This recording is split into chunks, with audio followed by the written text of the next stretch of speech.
Southern Nazarene goes for its first win of the season. Will have a chance to do so in front of its home crowd as it hosts East Central coming up here tonight. It'll be the last game of this year for SNU under the lights here at home. Right back here at SNUathletics.com.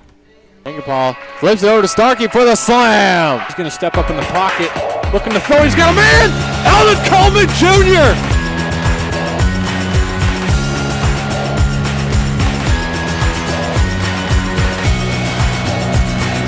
Jeff Harris with some contact there, going deep left. It's going. And that ball is history. Shot clock down to 10. They're looking for the alley-oop, and Waylon Newton. There with the shot. And what a goal! Swung on, hit hard. Sam Smith going back. It's out of here. Don't pull! Get him! Berlin set Bowie. Gets down for the kill. Courtney Bowie. Harry Boyd going to take a three. Yes, sir. Robinson finds Disney. Disney inside the box at the top. Goal! It's over! The Crimson Storm have won!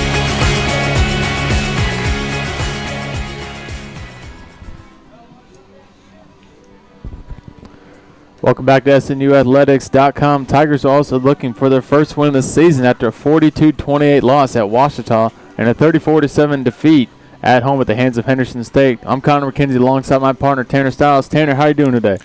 Doing good, Connor. We're supposed to have a 6 o'clock kickoff this evening, but some bad weather rolled in here about 4 or 4:30, pushing the game back. We're having a 7:30 kickoff, so about an hour and a half delay here in Bethany. But, I mean, sun's out right now.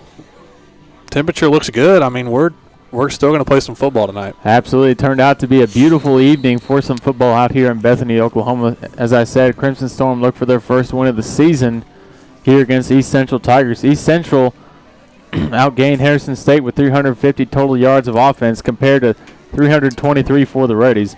And 4 of Henderson State's 5 touchdowns came off ECU turnovers.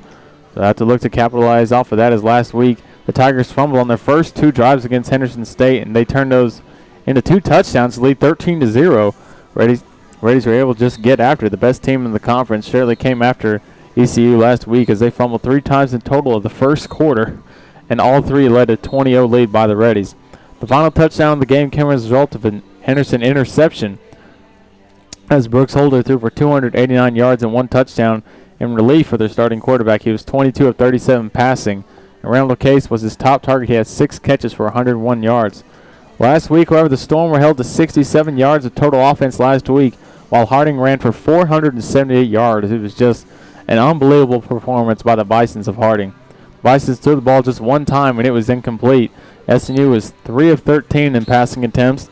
Terrence Olds led the way for SNU with 29 yards rushing on 7 attempts and scored a lone touchdown of the game on a 20-yard scamper. Tristan Slinker led the way defensively for the Storm with 14 tackles, so Storm got to be able to get things rolling here early on if they want to have a chance against East Central Tigers and see who's going to get their first win of the season. I'm going to throw it to my partner Tanner about the series between these 2 teams of this storied rivalry. Yeah, Connor, of the 5 times these 2 teams have played, East Central and SNU, 2 games have been decided by 7 points or less. The very first meeting ventured into overtime back in 2008 here at Bethany. The Crimson Storm built a 24-0 lead before halftime, but the Tigers scored 24 unanswered in the second half to force overtime. In that game in overtime, SNU scored first on a Tanner Robertson pass to Jacob Smith to make it 30-24.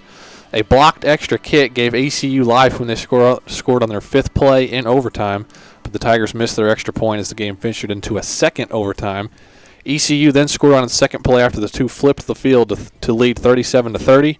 The Storm, though, fumbled on a 3rd and 5, and ECU recovered to win the game. You never like to see a game end on a turnover. The other game was inside 7 points. That was the last time these 2 played here. Was at ECU and back in 2014, and they ended up taking it 31-26. And then last year, ECU beat SNU 69-0. So I mean, yeah, you hit on it, Connor. Last week against Harding, 63-7. Harding just pretty much controlled every aspect of the game, both sides of the ball, running it, and then on defense, they were just dominant. SNU wasn't really able to get anything going. So I mean, I think that's pretty much what we expect here every game is what kind of a start can SNU get. So I think it'll be interesting to kind of see what kind of start they can get here today. Absolutely. Tanner Harding was just, as you said, able to get out in front with that powerful offensive line and stable running backs they had, and quarterback was just unable to be stopped on third downs. He wasn't a big guy. He was about 5'10", buck 85, was just able to move piles basically virtually by himself against 3 or 4 defenders. So SMU's got to be able to come out with a little bit more fire and intensity coming out of the gates here to start off this ball game and try to limit some big plays on special teams. We're going to take a quick break here at SMUathletics.com. When we come back, we'll have GAC Rewind with Michael Westbrook. Don't go anywhere.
Welcome to this week's edition of the Great American Conference Football Show. With a look back at last week and a preview of this week, here's your host, Michael Westbrook. Henderson State rolled to victory against East Central 34-7 in Ada in Week 2.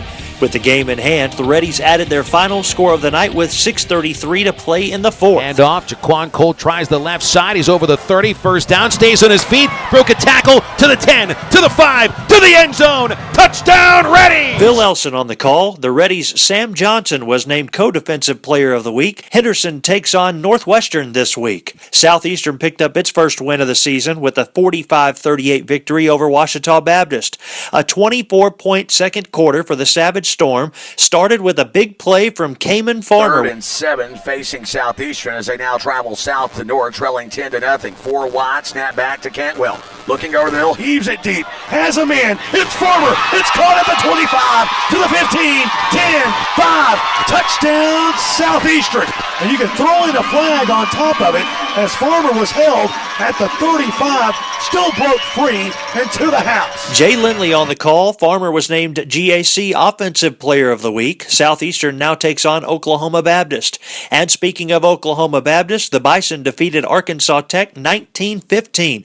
Charles Taylor had a great defensive game, and Todd Miller tells you all about it. 2.5 minutes to go. Can the Bison defense make one more play? They lead by 6 and never trail this afternoon. Pistol formation. Reister fakes the handoff, rolling right towards the end zone. It's intercepted in the end zone, brought out now, and tackled at the 5-yard line. Why'd he bring it out? It's picked off by Charles Taylor. I'm telling you, there better be a very good defensive performance in the conference this week to take Charles Taylor off Defensive Player of the Week honors. Taylor was indeed named co-defensive player of the week. It was the first win of the season for Oklahoma Baptist, who never trailed in the contest. Southern Arkansas defeated Northwestern in its first home game of the season, 33-14, to move to 2-0. GAC Special Teams Player of the Week, Bradford Grimms, was a big part of the SAU win. Here's his 4th field goal make on the Mule Rider Sports Network. Spotted at the 23-yard line, so this will be a 40-yard attempt for Bradford Grimms. He already has 2 over 40 and 1 almost 40, and this one would be right at 40 yards. Jaden Parrish, the snapper. Jared Brown is the holder. Bradford Grimms is the kicker. Here's the snap. Here's the kick from Bradford Grimms. Plenty of distance, and it is through the uprights. Number 4 for Bradford Grimms. Dan Gregory on the call. SAU takes on Harding this week. Harding was also a winner in Week 2 by a 63-7 margin over Southern Nazarene. The first touchdown of the game for Harding occurred less than 4 minutes into the contest. Kelly is the slide back to the right. Day threw the wide out to the right side. So we're ready here on 3rd down and a couple at the 10-yard line. Parrish going to keep. Park will carry it forward. First down. He's inside the 5-yard line. Touchdown, Harding. Billy Morgan on the call. Harding also recorded a 28-point third quarter. Southern Nazarene's next opponent will be East Central. Arkansas Monticello won 35-28 against Southwestern.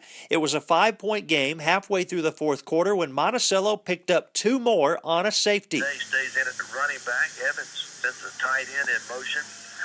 Close snap goes through his legs into the end zone, and he'll have to fall on it in the end zone for a safety. How about that? Jimmy Sledge on the call. Monticello will play Arkansas Tech this week, while Southwestern will take on Ouachita. That's the GAC Rewind. I'm Michael Westbrook. Join me again next week on this station and online at GreatAmericanConference.com. GreatAmericanConference.com is your home for scores, stats, and standings. For additional information, follow on Twitter at GAC Athletics. This has been an exclusive presentation of the Great American Conference. Welcome back to SNUathletics.com. That was the GAC Rewind with Michael Westbrook. Back here with Connor McKenzie with my partner Tanner Stiles to go over this week's games here in the GAC. Already kicked off at 12 o'clock. Southeastern Oklahoma State played a visit to Shawnee against Oklahoma Baptist. We had the game recap with there. Tanner, what do we got? Yeah, over in Shawnee, Southeastern Oklahoma State took that one 42-22, and that's actually kind of a surprise because Oklahoma Baptist took down Arkansas Tech last week, and many saw that as just a huge win for the Bison. So they fall this week to the Savage Storm. So, and the other game that took place at 2 o'clock, Northwestern Oklahoma State taking on Henderson State. Henderson State, number 9 ranked team in all of Division II, and they took it pretty handily, 62-23 win over the Rangers. Yeah, some tough wins here for teams out here in the GAC. Other games going forward at 6 o'clock. They already kicked off. Southern Arkansas against Harding out in Searcy, a tough battle. I'm sure we'll keep you updated as that game goes on, along with Arkansas Monticello out at Arkansas Tech and Southwestern Oklahoma State out at Ouachita Baptist. Some pretty interesting games here going forward. As we can see here with Northwestern against Henderson State, the Rangers bring the conference top passing attack against the Reddies defense and boasting the most sacks in the GAC as Henderson State defensive end Sam Johnson is tied with the lead in GAC with single game record of sacks, which is 4, share with Northwestern's Joby St. Fleur. So we'll look to see how they can continue their dominance on defense as that game continues on this afternoon. Southern Arkansas at Harding, and the only contest between these two undefeated teams. Southern Arkansas looks to pick up its first win against Harding since 2003. They'll have a tough task against that stable of running backs for Harding. So who do you like in that ball game between Southern Arkansas and Harding? Yeah, you said it, Connor. Both teams coming in undefeated, and I mean it's got to be the game of the week in the GAC.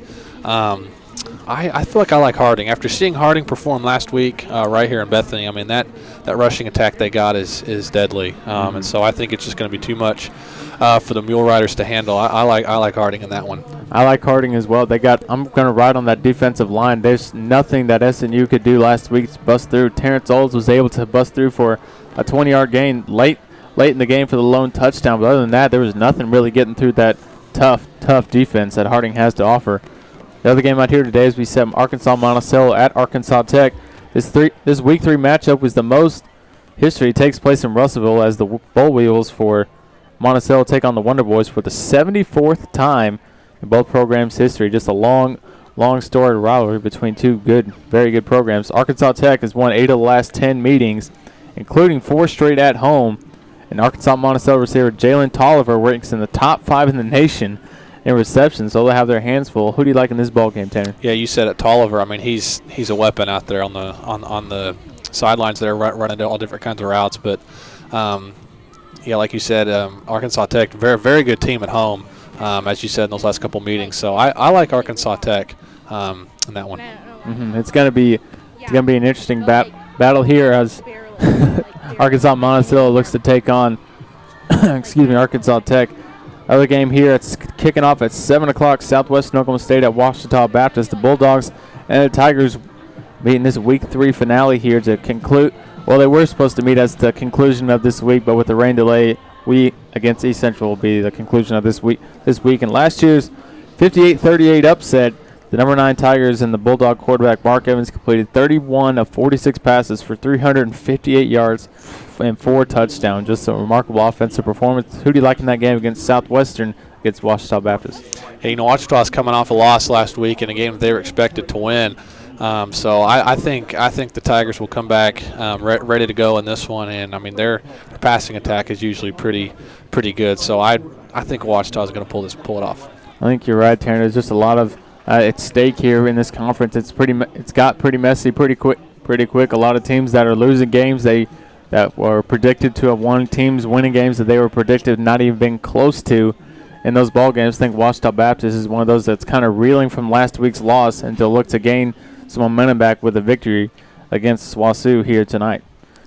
And the last game here tonight would be East Central Tigers up against the Southern Nazarene University Crimson Storm. The Crimson Storm were unable to get a win last week against Harding. Just that rushing attack and that powerful defense was able to hold them just 7 points. It was the first touchdown that SNU scored against Harding, but we'll look to see if they can continue a trend of getting into the end zone and limiting mistakes here against East Central as both these teams look for their first win in 2016 here in Bethany. The Tigers have won all 5 prior meetings here against SNU. The most recent home game SNU had, it was a tight battle, 31-26 victory. SNU had a chance to win. I believe it was a 4th down play in the red zone area and just couldn't complete the pass to get the first down, and the Tigers were able to run out the clock and get the victory. So could be an interesting battle here between the Tigers. What do you think?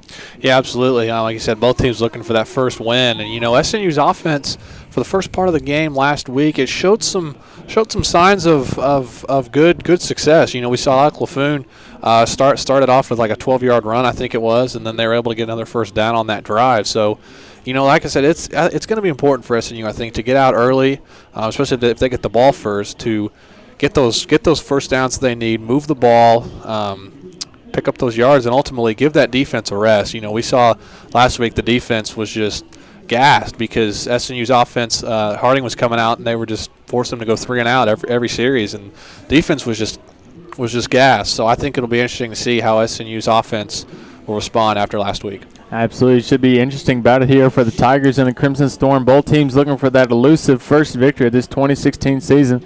We'll be right back here at SNUathletics.com with Cheyenne Reynolds on an injury report. We'll be right back.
Welcome back here to SNUathletics.com. Here with our SNU Sports recap from this past week, our man Tanner Stiles.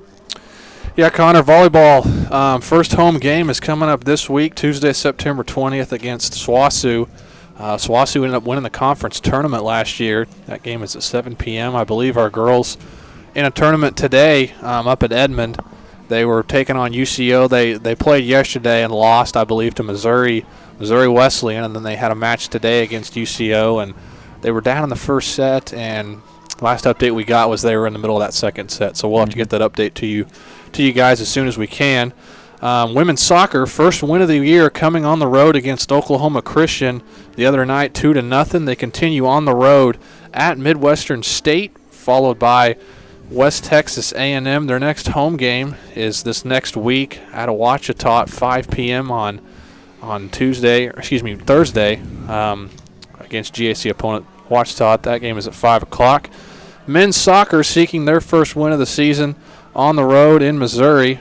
A couple of games there on the road before they also come back at home next Thursday against Ouachita, also at 7 right after the women. Women's golf finished 11th at the NSU Classic up in Muskogee. Their next competition is at the GAC Preview October 3rd at UCO. Men's golf, they competed this past week at the GAC Preview at Lake Hefner Golf Course, and they actually won the tournament. Granted, only half the teams of the conference were there, but nonetheless, it's still a victory. They had a couple players finish. One of them finished second, and the other one finished third, so a couple of good players for SNU there this week. They will be back in action next Monday and Tuesday in Muskogee for the NSU Classic at Muskogee Country Club. So a lot of events going on right now in SNU sporting world, and including volleyball home opener next week. Absolutely. It's a good, busy time here at SNU Sports. As you said, volleyball, very, very good, very promising team coming forward for SNU Sports. We're going to flip it on over to matchups, what we're looking for here, Tanner. What are some key matchups that you're looking for in this ballgame? Well, Connor, 3 players are inside the top 15 in the Great American Conference in tackles for SNU. Breon Jackson is 9th in the GAC with 18 total. And I believe you hit this earlier, Tristan Slinker, he's currently 12th with 17, and Miles Roll is 15th with 16 total tackles. So, that defense, we haven't really seen, much of what they could do, because most of the time, they're out there for a series, and then they're just right back out there after a quick 3-play stretch by the offense. So I think it's going to be important for SNU to get, like I said earlier, to get the offense going and really get that defense some rest, because I think they've got some playmakers on that defense, as we can see, a couple tackle leaders, the GAC on that side of the ball. So I think it'll be interesting to see how SNU responds in that area. I think you're right, Tanner. One thing I'm trying to look out for is this SNU offense just getting things rolling, whether they're feeding the ball to Terrence Olds or throwing out to their wide receiving core and Derek Gillis or Reese Carlson and Jonathan Martin, trying to make some of these ECU defenders pay for their lapses in defense. We see here as far as passing defense goes, ECU is third in the conference at 114.5 yards per game for the opponents that they played. So perhaps SNU can be able to take advantage of that and get into the teeth of the defense and put some points up on the board early. Yeah, absolutely. I believe we got a report saying last week that East Central's quarterback actually went down, their starting quarterback, so they'll be on their second stringer to start this game here. As you can see, the coin toss out there in the middle of the field there, the captain for the Crimson Storm, number 47, Dakota Chandler. But yeah, Carl, interesting to see. ECU turned the ball over a couple of times last week, so we'll see if that defense can kind of get going early and maybe spark some turnovers to maybe get some points on the board for SNU. I think you're right. The key to that game, to that part of the game, would just be able to capitalize on turnovers, because there will be sequences in the previous seasons where SNU will get a couple of fortunate turnovers, but just couldn't find the right plays or the right movements on offense to gain some momentum and put the ball in the end zone. So we'll see if they're able to capitalize on any mistakes that ECU may make. The weather out here is a nice 70 degrees of bit of an overcast day here in Bethany, Oklahoma. Great weather for some football. The rains that had been here for a couple hours have passed through. And we take a look out on the field. The Storm Chasers, here's Southern Nazarene University Crimson Storm.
We'll see if they're able to return here and make the Crimson Storm pay, or the Crimson Storm be able to hold strong here on special teams and get things going here for the Crimson Storm. Yeah, as I said, Connor, I think it's this opening start. Some positive plays is what SNU needs here early. Really kick start. And here we go. Anguiano's kick. End over end, back at the goal line, back to receive are the Tigers coming up on the left side, trying to shake a tackler, can't do it, and he is down at the 14-yard line of ECU, number 84. Derek Arrington, I believe, for the Crimson Storm on the tackle. Crimson Storm special teams coming out firing early.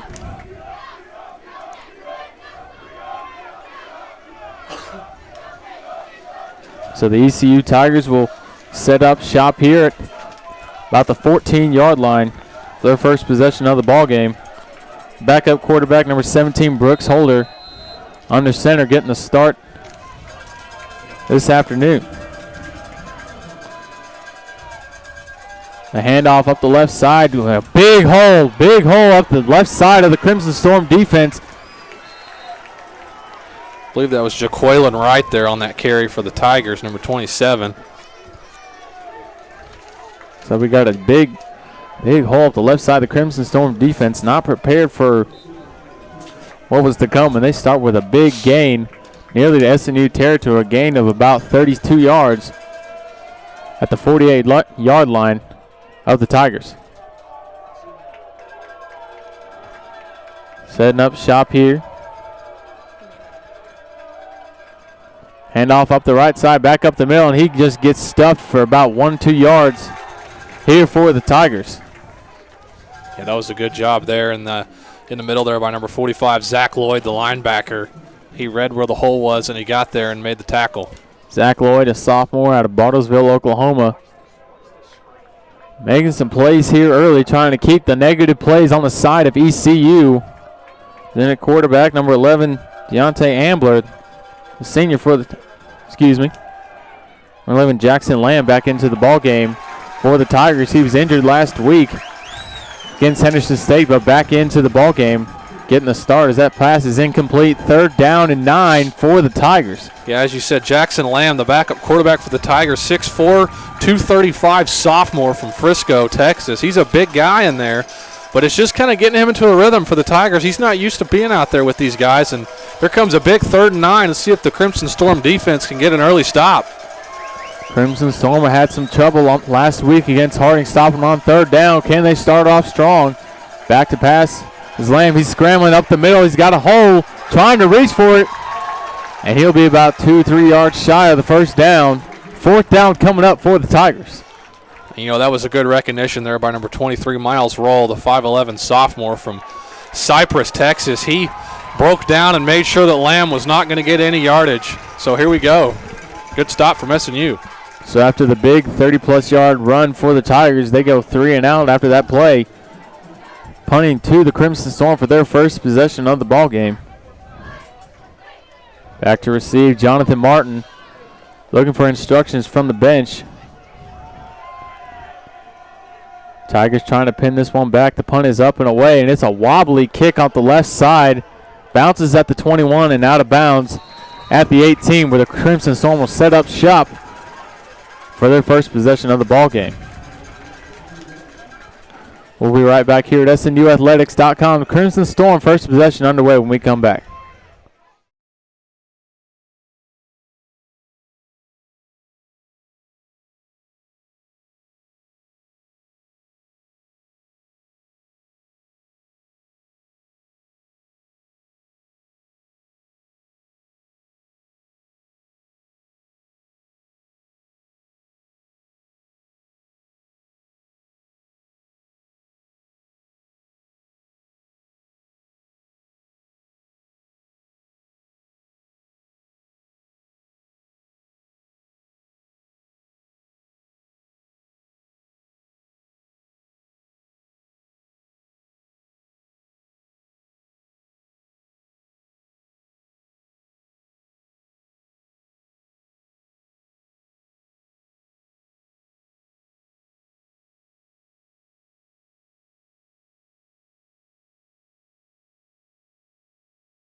Welcome back to SNUathletics.com. Alec Laffoon back in the shotgun with Whitfield to his right. Setting up shop here at the 17-yard line on an option play out right. Laffoon going to keep it up the right side and gets about 5 yards on the carry. Good start for Alec Laffoon and the Crimson Storm. First play goes positive yards. Second down and about 5 for the Crimson Storm. Yeah, SNU, that new offense they've got this year, they really incorporated more running plays, especially on the out-read options with Alec Laffoon there and Terrence Olds. So we'll see if they can get things going. Interesting lineup now. He's got Olds and Whitfield to his right and left. Carlson out deep left. Hands it off to Olds up on the left side. He gets stuffed from, looks like a loss of 2 for the Crimson Storm. Tigers came out ready to read that play. Yeah, like we said, another read option there, and it looked really like Alec Laffoon could have kept that ball. I mean, he read the defensive end out there, and he went towards Olds, and he kept the handoff. So 3rd and 7. We'll see if SNU's offense can make something happen here. Crimson Storm going twins left with Carlson in the slot. Jacoby Hicks out wide left. And Pearson Wild wide right with Olds and Whitfield. Hands it off to Whitfield up the right side, trying to find something on 3rd and long. Gets about 2 on the play, be 4th down, and a punt attempt coming up for the Crimson Storm. So, yeah, like we talked about in the pregame, Connor, that 3 and out, that's something SNU's looking to avoid here after their offense kind of was stagnant in last week against Harding. So, a 3 and out here. See if the defense can get another stop for them. Anguiano coming out for first punt of the afternoon. Able to corral this kick. A beautiful end-over-end kick about the 36-yard line. Fielding for the Tigers, Randall Case, and he gets stuffed for a loss of 3 on the return at the 33-yard line of the Tigers. Yeah, that was Tristan Slinker and Jonathan Martin who actually got down there and made the play for the Crimson Storm. Official timeout here on the field. We'll be right back here at SNUathletics.com.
Welcome back here at SNUathletics.com. Tigers setting up shop at the 33-yard line. Pitch out right.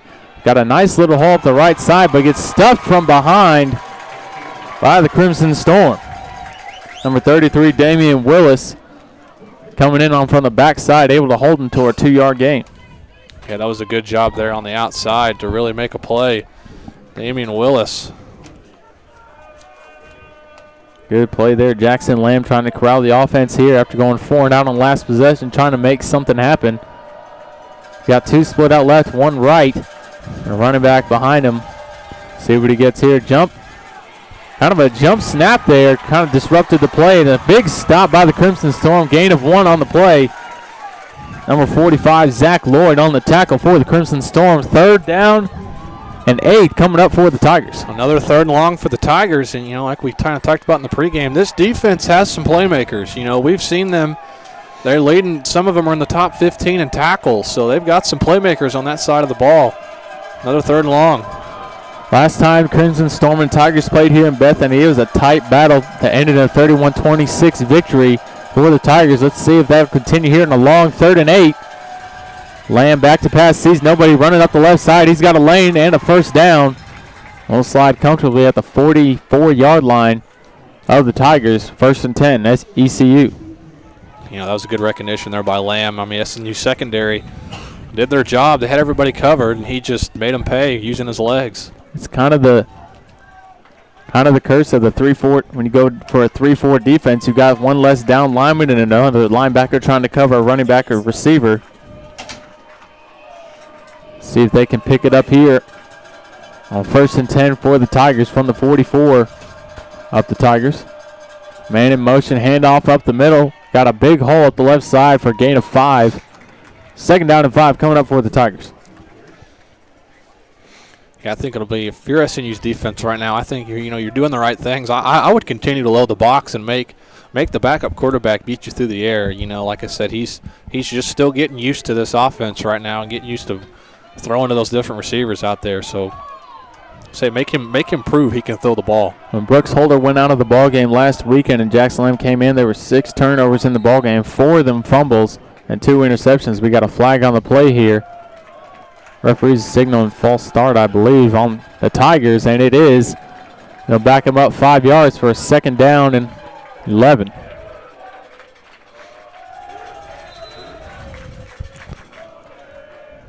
Jackson Lamb receiving the play call, trying to get something going here. The Crimson Storm defense holding strong. Just week by week, this team has just gotten progressively better, trying to get stops here. They started with a 3-and-out stop against the Tigers. We'll see what they can do here on a 2nd and 11. Lamb sends a man in motion. Back to pass off the left side. Man wide open on the left side. Able to pick up a good gain. 3rd down and about 3 coming up for the Tigers. Yeah, that was Dorian Harris out there, the 5'9" freshman from Mansville, Texas. He's getting some play time here as a freshman out there for the Crimson Storm. So I think he was just a little bit too far off on that play, but nonetheless he made a good tackle in space there to bring up a 3rd and 4. 3rd down and 4 is for the Tigers. Jackson Lamb sends a man in motion. Handoff up the middle. He's got a little hole trying to sneak up the middle for the 1st down. I think he's about a yard short. That he is. The 4th down and 1 as the punt team will come back on for the Tigers. Credit the defensive lineman, Marine Belichick, in there on the stop. The 5'11" senior from Kylie, Texas. He made a good push on the offensive line there to get that stop. So another punt here for ECU Tigers. Great start here for the Crimson Storm defensively. See if Jonathan Martin can make do with this return. The punter keeps the ball in bounds. High snap. Ball kick and a beautiful sky punt. Sending Martin back at the 7. He'll hold there. Fair catch signal. Crimson Storm will set up shop at about the 8-yard line and try to get things going here. Alec Laffoon started off with a nice 5-yard scamper for the Crimson Storm, but couldn't really manage to get anything going after that possession and ended in a punt for SNU. Yeah, as we said, that new offense, I still think they're really trying to get used to, running this different type of play style. And last year they had big 6'7" quarterback James Morrow in there, and they were more of a spread passing attack, and they've still incorporated a little bit of that, but it's really more so focused on the read option. So we'll see if they can get something going here on offense. Alec Laffoon back in the shotgun. Twins left, a man in motion on the jet sweep. Gives it to Jonathan Martin coming up the left side. Got a little bit of space, able to get up to about the 14-yard line, run out of bounds for a gain of about 6 on 1st down. Yeah, that was good blocking out here in open space by number 85, Jacoby Hicks, engaging with his defender out there and allowing Martin to get out for a little bit of space.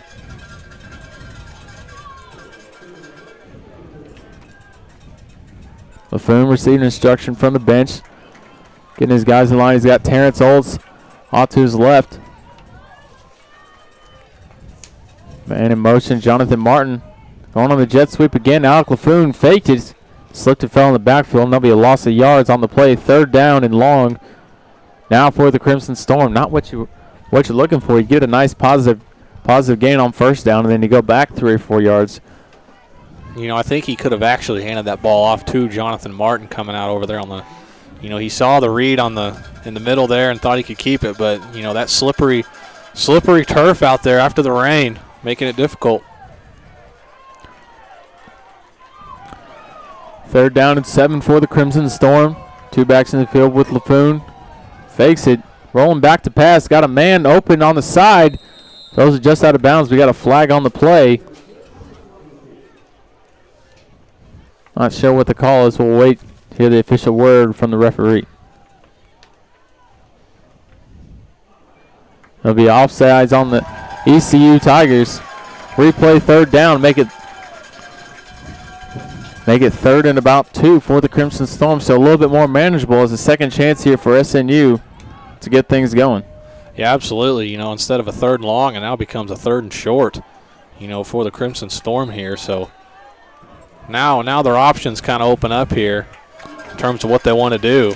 May look to hand it off to Terrence Olds up the middle to try to power through for a first down. Oh, and they may have got him again. Oh my goodness.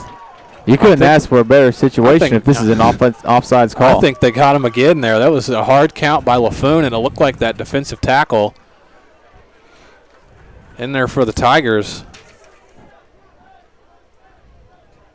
Gumaro Murphy is the one who looked like he jumped for the Tigers. Indeed, it is offside on the Tigers. First down for the Crimson Storm. Good use of the hard count by Alec LaFoon to drop the defense offside.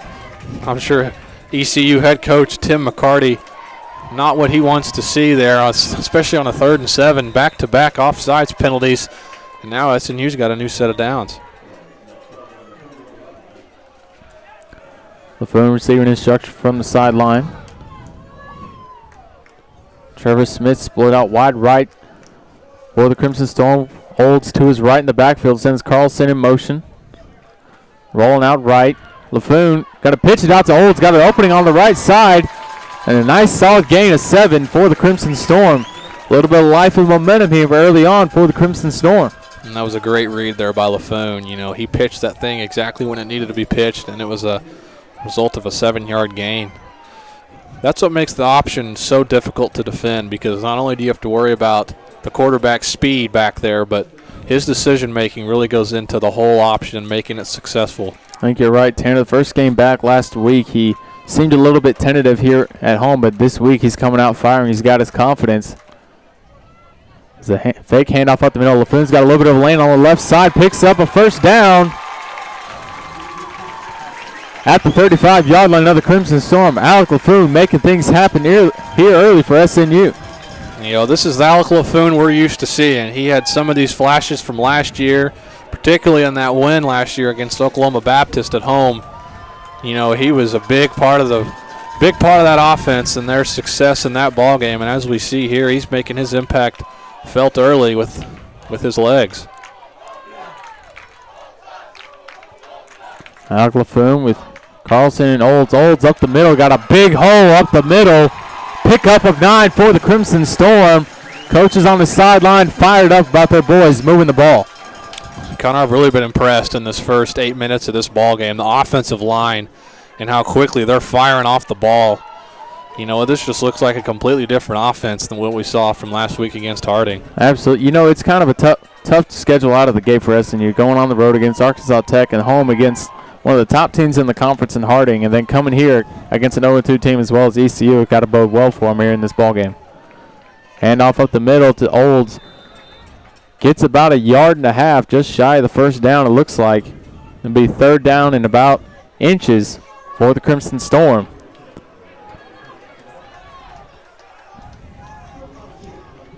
Actually marked the ball back a little further back than where Olds landed. We'll stay here, 3rd down and 1 for the Crimson Storm. LaFoon trying to push the pile. Looks like he does. First down, Crimson Storm. Back-to-back first down for the Crimson Storm. And they've got life here in Bethany. The students have come out. You can hear them roaring all the way up here in the press box. SNU football has come here to play. Absolutely. You can hear the crowd really getting into it early here. As already looking at our stats, Crimson Storm 33 yards on 10 plays. Half the total yards they had against Harding all game last week. LaFoon rolling out. Got Reese Carlson open. Doesn't see him. Throws to Pearson Wall on first down for a gain of 3, but he dropped the ball on a fumble. ECU picks it up, running it back, and he is tackled at about the 22-yard line of the Crimson Storm. Didn't look like Waugh had possession. And I think that's what we're going to see here. If the refs are going to get together and maybe try to talk about this here, it seemed as if Pearson Waugh was hit instantaneously as the ball came out and they just hit the ground, but we'll see what our officials come up with here.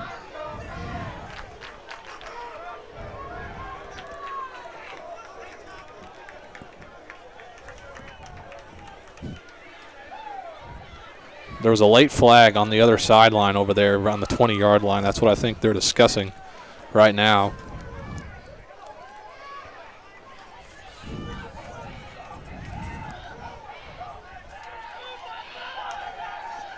So that's a huge change of events for SNU's offense.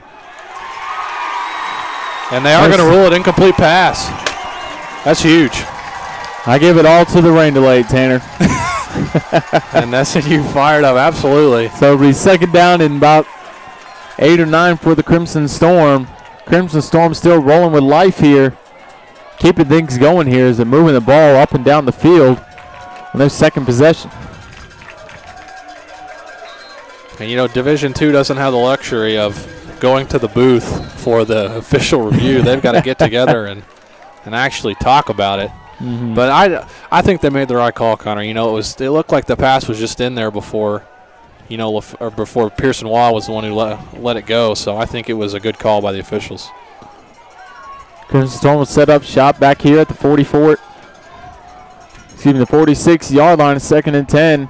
Faking the jet sweep is LaFoon trying to get it to, I believe it's Trevor Smith. He wasn't ready to receive the ball.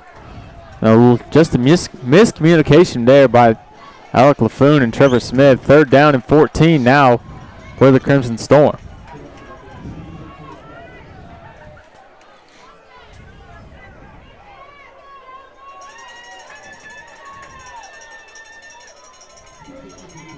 Alec LaFoon receiving instruction here on a long 3rd down. This would be a big play. The Crimson Storm would come away with a conversion here on this play.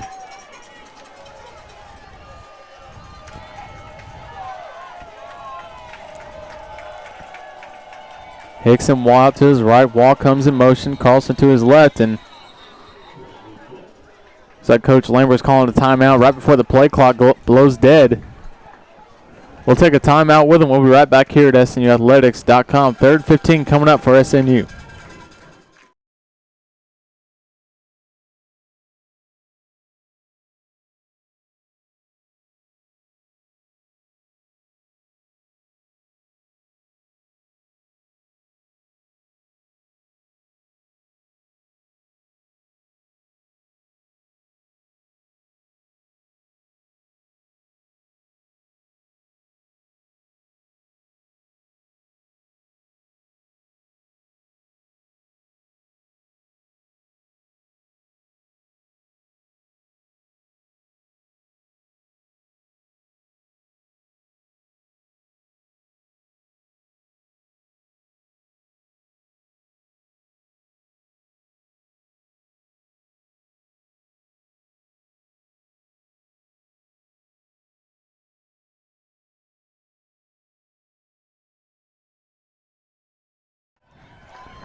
Welcome back here to SNUathletics.com. Both teams tied at 0. A 3rd down and 14. 15 coming out for the Crimson Storm. Alec LaFoon back in the shotgun with Carlson out left.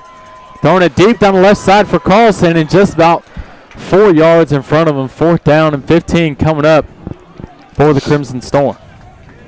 Yeah, and you know, Carlson had his man beat on the outside there, but LaFoon's pass just a little too far in front. But nonetheless, SNU's offense, I think they made a right step on that series, you know, picking up a couple of 1st downs like they needed to. So it'll be interesting to see how this defense continues to play. Anguiano back for his 2nd punt of the afternoon. Both teams exchanging punts, able to move the ball slightly. Anguiano's kick is up and blocked. Oh, dear. Crimson Storm players can't realize they tried to pick it up and stop it, and they do at the 49-yard line of SNU. So the ECU Tigers starting off in fantastic field position. Anguiano's got to recognize those players coming up to block it and just making adjustments somehow to avoid the block. Yeah, and Connor, I think SNU's actually pretty fortunate that the ball ended up where it was. It could have been a lot worse. ECU could have blocked it and could have gone the opposite way, and they could have picked it up on a scoop and score, but nonetheless, they're able to get out with just field position here inside the 50 for ECU. Minimal damage done here. Now Jackson Lamb with the Tigers trying to make something happen here. SNU defense holding strong here early. Hole up the middle. And he's got an easy first down. Still rolling out at about the 36 of the Storm. Yeah, that's number 23, Xavier Scott, the big 5'11", 215-pound freshman from Denton, Texas. For ECU picking up the first down. If there's anything the Storm need to look out for is the deadly run game of the teams here in the GAC. Last thing they need is trying to beat gas. As last week, Crimson Storm defense was out on the field for quite some time. Majority of the ball game, first down and 10 for the Tigers as Lamb sends a man in motion. Handoff up the middle, play action left, rolling out, finds his man left hash of the field for close to the first down. Be about second and inches for the Tigers.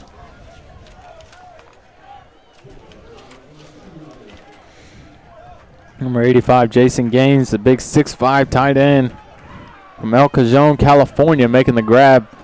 Second and 1 now for the Tigers as Jackson Lamb getting a little bit of rhythm going here in this third possession of the ball game. The time winding down, just over 30 seconds left in this first quarter. Still tied at 0. Lamb sends a man in motion, hands it off up the middle. Just nothing coming up the field. I believe he did get the first down, just barely. First down and 10 for the Tigers.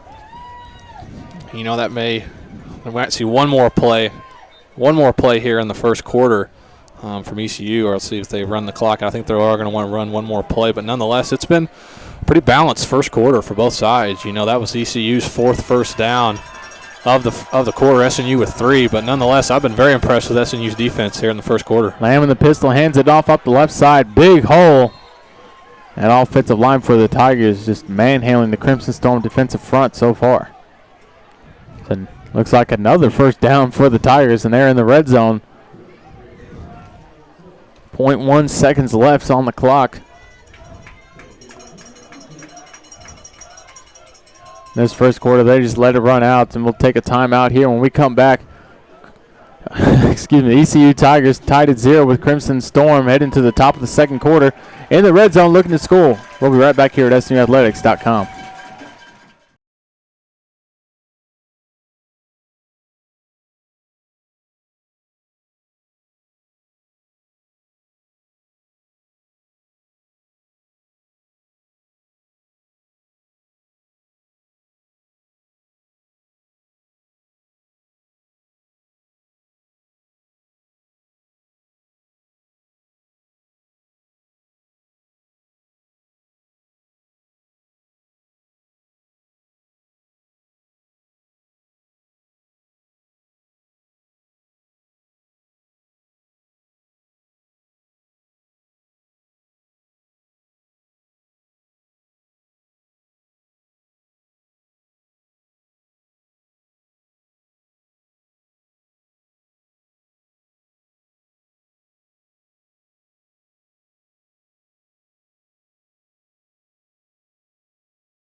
Welcome back to SNUathletics.com. Jackson Lamb in the pistol sends a man in motion.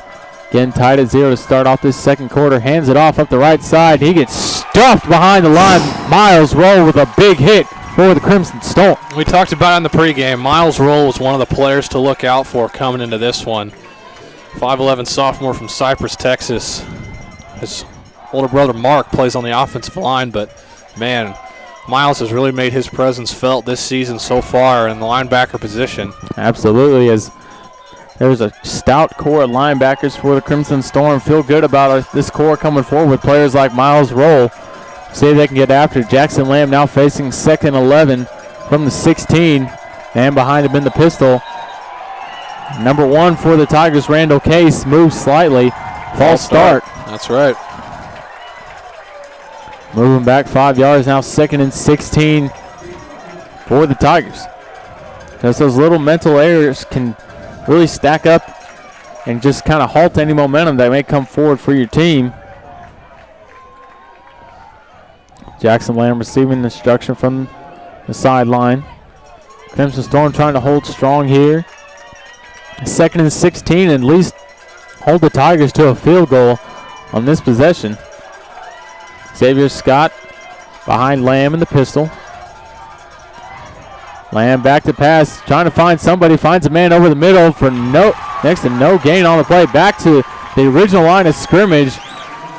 Stephen Price with a great tackle there for the Crimson Storm to bring up a 3rd and long.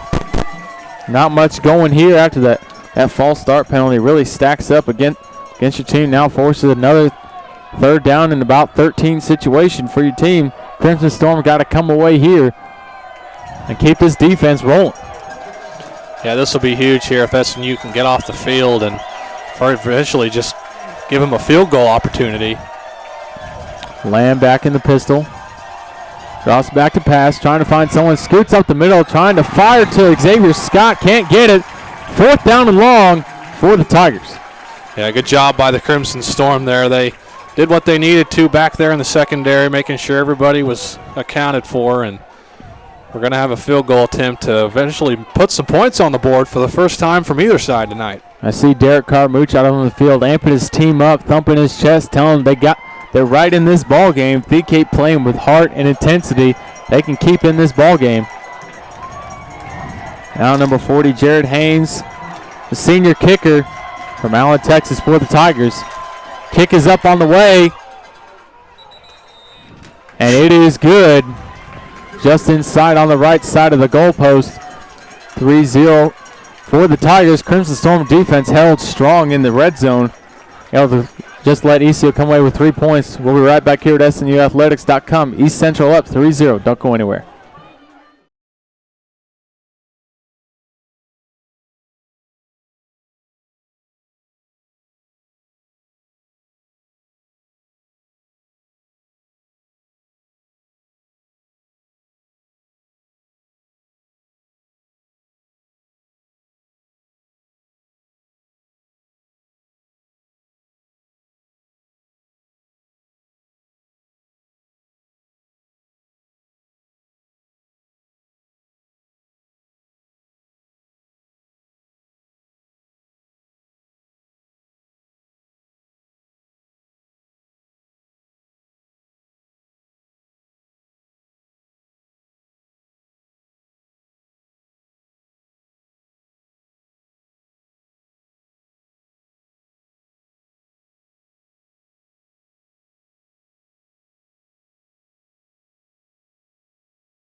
Welcome back to the action here at SNUathletics.com. ECU Tigers able to get on the board at their Crimson Storm, forcing them to take about a 35-yard field goal.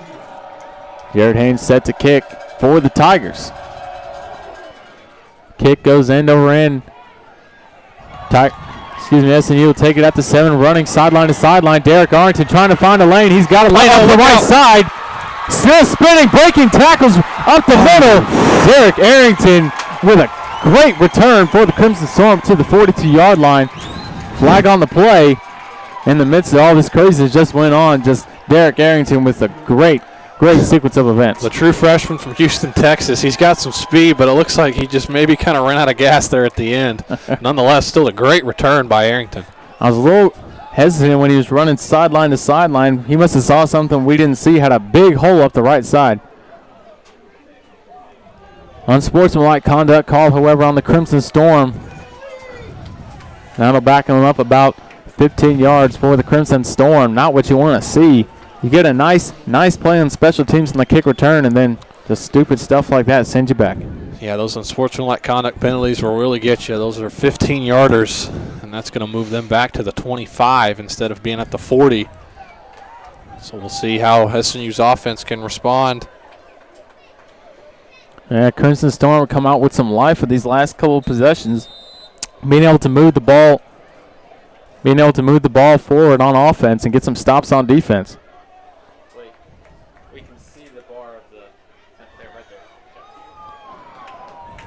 So Alex Laffoon will come back out here with the Crimson Storm. Derek Gillis, his first action of the ball game, split out wide left. Reese Carlson in the slot and Olds to Laffoon's right. Laffoon out right, shakes the defender up the right side, trying to find a lane. He's got it. And a nice gain of about 7 or 6 for the Crimson Storm. Alex Laffoon showing some moves here. The second home game for the Crimson Storm.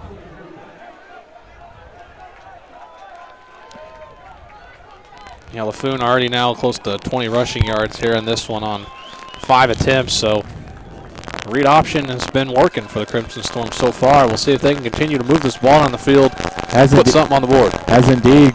Alex Laffoon barking out instructions. Got Carlson to his right. Olds to his left, trying to make something happen here on the 2nd and 5. Looking for somebody. He's got Pearson Wall over the middle. ECU tipping it, trying to make the catch. Ball bounced off Pearson Wall's back after a couple tips, and ECU almost had another chance for an interception. Pass ball is incomplete. 3rd down and 5. That was a good play out there by Jamil Young, the defensive back for Tigers, able to get his hand up there and knock that thing away and ultimately almost pick the thing off. It would have been a good play. It would have been a really tough catch for Wall to be able to make that grab, kind of looking back up to the sky to try to catch the ball. Nevertheless, 3rd and 5 for the Crimson Storm. Trying to make something happen here at the tough defensive stop. Try to keep this defense off the field and give it some rest. Hand off. Up the left side. Olds got a big hole up the left side. 1st down and more. Step on the defenders out of bounds. First down, Crimson Storm. Terrence Olds. Yeah, we also saw Terrence Olds last year. He was a big part of that win against UOB. Had actually the touchdown that set him ahead in overtime. So when he's healthy, he's a good back for the Crimson Storm. See there on the first down. Freshman Derek Arrington doing ball game now. Sending down to the side is Olds with a nice gain up to the 40-yard line of the Crimson Storm, trying to get back into Tiger territory. From the shotgun, Arrington to the jet sweep. He's faked it up the middle. Laffoon up to about the 50 for a gain of 3. As we can see there on the jet sweep, that was just good recognition by Laffoon. He saw that they had the jet sweep covered on the outside, so you just keep it yourself. He was able to pick up 3 yards. All right, good start here for Crimson Storm, moving the ball even after the penalty on special teams and kickoff. After the big return by Eric Terry, now Sportsmanlike call it center back, does not hinder the momentum here of the Crimson Storm. Alex Laffoon is just in control of this ball game for this SMU offense.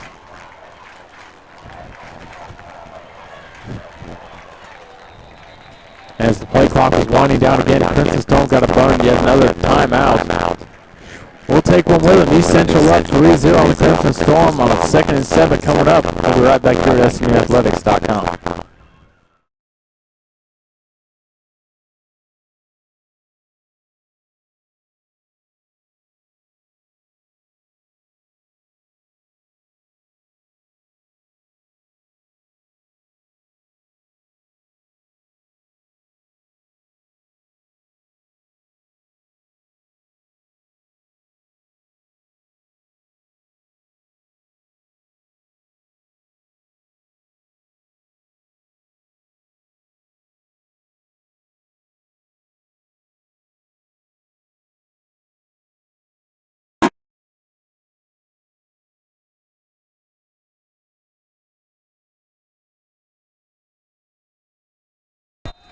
Welcome back here to SNUathletics.com. Apologize for the technical difficulties. Crimson Storm on the board. Terrence Olds busted for a 50-plus yard gain. Sent him down to the 5 and just punched it in. Crimson Storm up 6-3. We're waiting the kick from Anguiano. Kick is up and blocked. ECU trying to pick it up and run it back. They get picked up and slammed down at the 15-yard line. Crimson Storm up 6-3 on the Tigers. And we once again apologize for the technical difficulties. Terrence Olds broke off a 45-yard run down to the 3-yard line, and then it was a read option keeper from Alec LaFoon into the end zone for a touchdown for the Crimson Storm. We said we're trying to get everything back settled audio-wise. We usually have one or two things go wrong usually on a game day. So, again, I just give it all to the rain. You know, I think the rain delay just kind of set things in a particular motion how things were going to be conducted here tonight. And it's working out so far for the Crimson Storm. They've got all the kind of momentum. Maybe we should just kick off around 8 o'clock from now on. Just continue that trend. Absolutely. This is some huge momentum for SNU here. Now with the lead. First time all season, Connor, that the Crimson Storm have a lead. See how they respond to it. Absolutely. We'll see if they can continue just the heart and soul, passionate defense, offense, and special teams. So come out here, Anguiano ready to set the kick.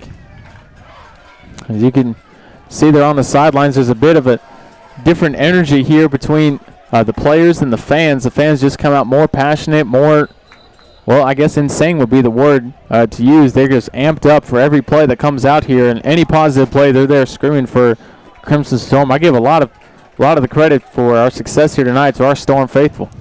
Yeah, absolutely. You know, they've been here. They've been pretty loyal to this team, you know, after everything that they've gone through the past couple seasons. Great to see them continue to show their support out here, and this is an electric atmosphere we got out here tonight, especially after those couple of big plays for the SNU Crimson Storm. Anguiano readying the kick for the Crimson Storm. And it's underway. Endo Wren kick sailing. Picking it up right at the goal line. Oh, the Tigers running up the middle on the left side. He's got a little bit of a lane.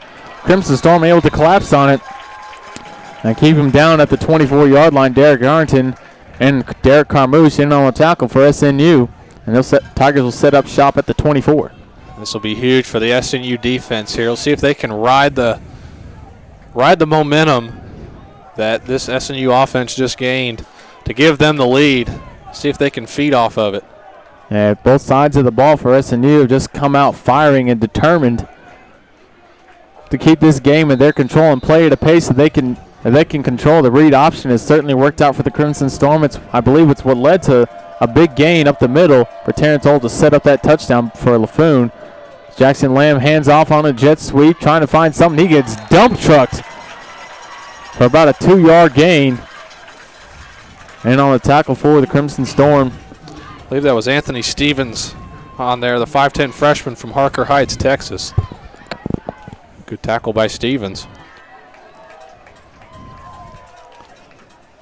Second down and about 7 for the Crimson Storm. Excuse me, the ECU Tigers. All kinds of things are going on today, ladies and gentlemen. Jackson Lamb. Oh, excuse me, it looks like a change of quarterbacks here. Jackson Lamb out, number 17. Brooks Holder in for the Tigers. So that run and play gets stuffed for a loss of 1. 3rd down and 8 coming up for the Tigers. See how we saw, and he got injured last game, but he's back in now, and he's trying to give it a go for the Tigers. Another 3rd down and long. We'll see if this change of pace holds up for the Tigers and see what Holder can do for his team. Down 6-3 to SNU on a 3rd down and long, deep in his own territory. And we got a flag on the play. False start on the Tigers. Make this 3rd and 13 coming up for ECU. Just all kinds of things going wrong for ECU, backing it up even further. Now they're down on the road in a hostile environment here in Bethany, Oklahoma. Tanner, what do you make of the defensive effort here for SNU? You know, they've pretty much played pretty sound for the first, quarter and now part of the second quarter. like I said, they've just been in sync. It seems like they've been more in sync tonight so far. They've given up 100 yards, but they've made some crucial plays when they've needed to on third down, as we see another 3rd and long. 3rd down and 13. Holder back to pass, feeling some pressure. Nice shot up the right side for the first down for the Tigers.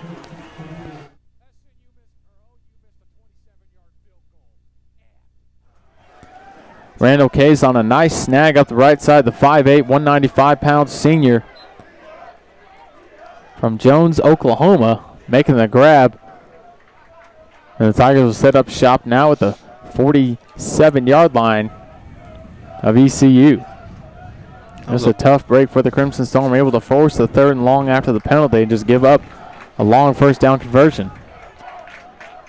Holder fakes it and a nice handoff and just a great tackle for the Crimson Storm. Stephen Price in there again, the junior from Duncan, Oklahoma.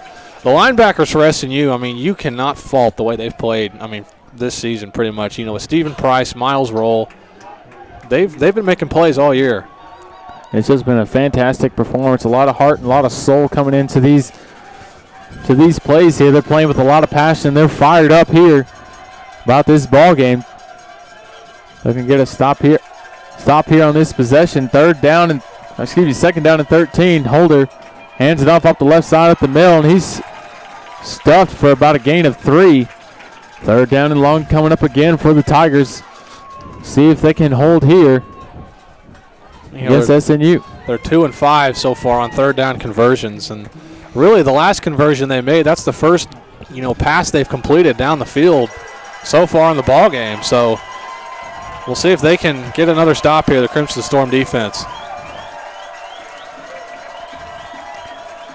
Brooks Holder, the 6'1" senior for the Tigers, been in a lot of hostile environments throughout his career. See if he can get some of these back to pass. Got all day to throw. Throw up the right side. It's complete. Another 3rd and long conversion for the Tigers. That was a great looking throw by the quarterback, Brooks Holder, the senior from Toluca, Texas. He put that ball right where it needed to be, where only his man can get it, and that's back-to-back 3rd downs they've converted. And now they're into SNU territory, looking to strike.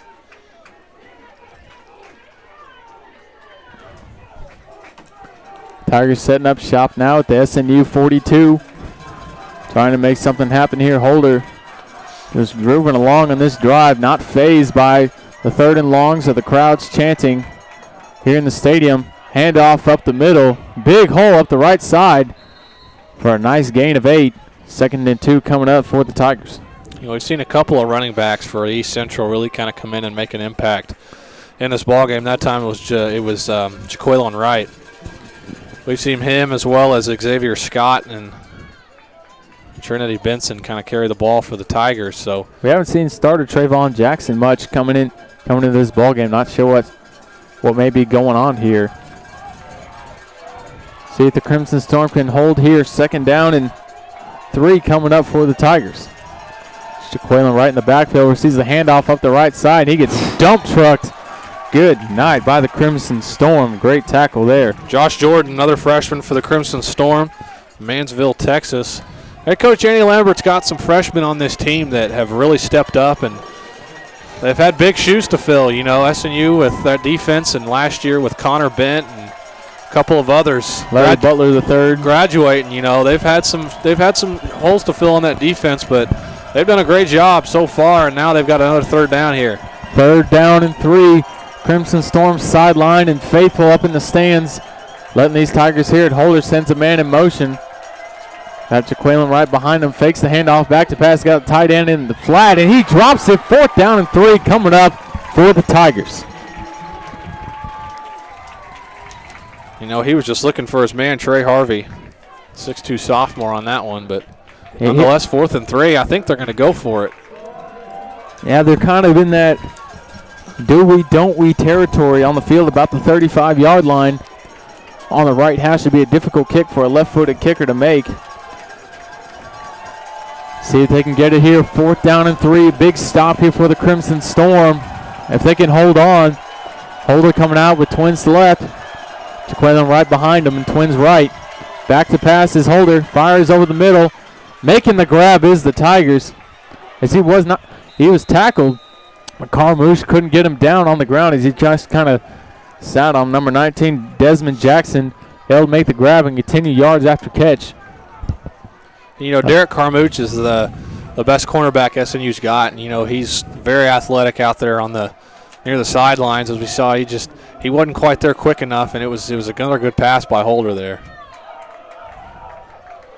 And just another good conversion, as you're saying, Tanner. A lot of experience here on the Tigers side. 1st and 10 from the 20. Holder back on his center, handoff to Jaqueline right up the right side for a solid gain of about 6 on the play. 2nd down and 4 coming up for the Tigers.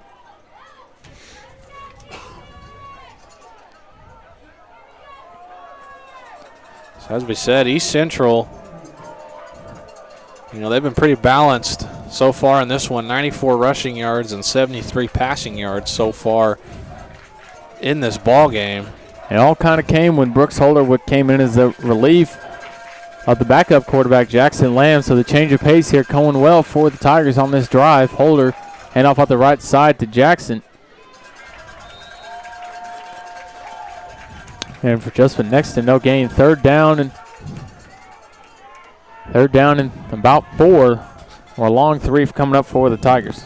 You know, this really has been the difference in this week as compared to last week is the 3rd downs. You know, this is the 8th 3rd down attempt already for East Central. And, you know, last week SNU's defense, like I said, we just talked about in the pregame, they seemed gassed on that Harding offense. They didn't have many 3rd down attempts, Harding, last week. So SNU's defense doing their job, forcing the 3rd down. Holder in the pistol with Jaqueline right behind him. We got a flag on the play. Could be another false start. And it is. Force him now into about a 3rd down and 9 coming up for the Tigers. You know, it's little plays like that kind of shoot yourself in the foot that could really hinder offensive production. Down here in the red zone, ECU's got to be able to cut these mental errors and move the ball. 6th penalty already for the Tigers here in just the first half alone. You can't win many ball games with just little penalties like that, whether it's pass interference or offside. They had 2 offsides calls on one SNU possession. Nevertheless, 3rd down and 9 coming up here for the Tigers. Wide receivers split out right, twins left.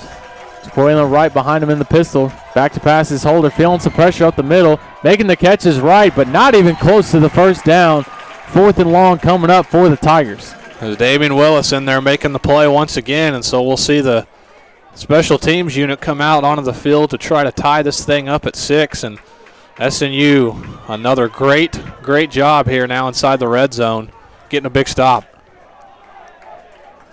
It'd certainly go well for the Crimson Storm if they're able to get a blocked kick here or force the kicker to miss. Jared Haynes snap back, ball down, kick is on the way up. And it is good. Tie ball game here. 6 points apiece as the Crimson Storm again hold the ECU Tigers to a field goal. We'll take a quick break here when we come back at SNUathletics.com. SNU ball tied at 6. Don't go anywhere.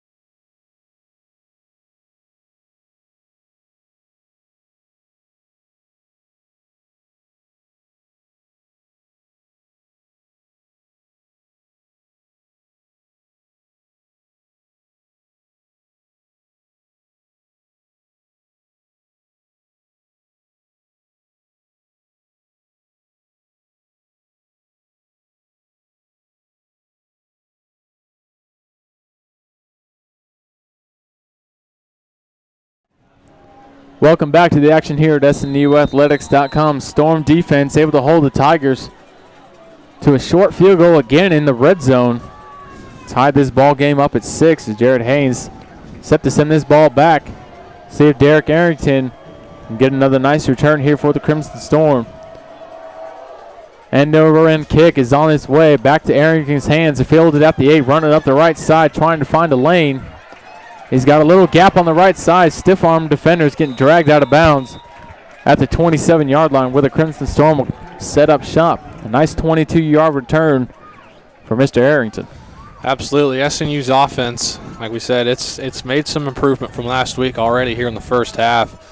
100 yards and 102 of those yards coming on the ground. No passing yards yet for the Crimson Storm, but nonetheless, we're tied up at 6 here, and so we'll see if SNU's offense can make one last little push here with just about 2.5 minutes to go here in the first half.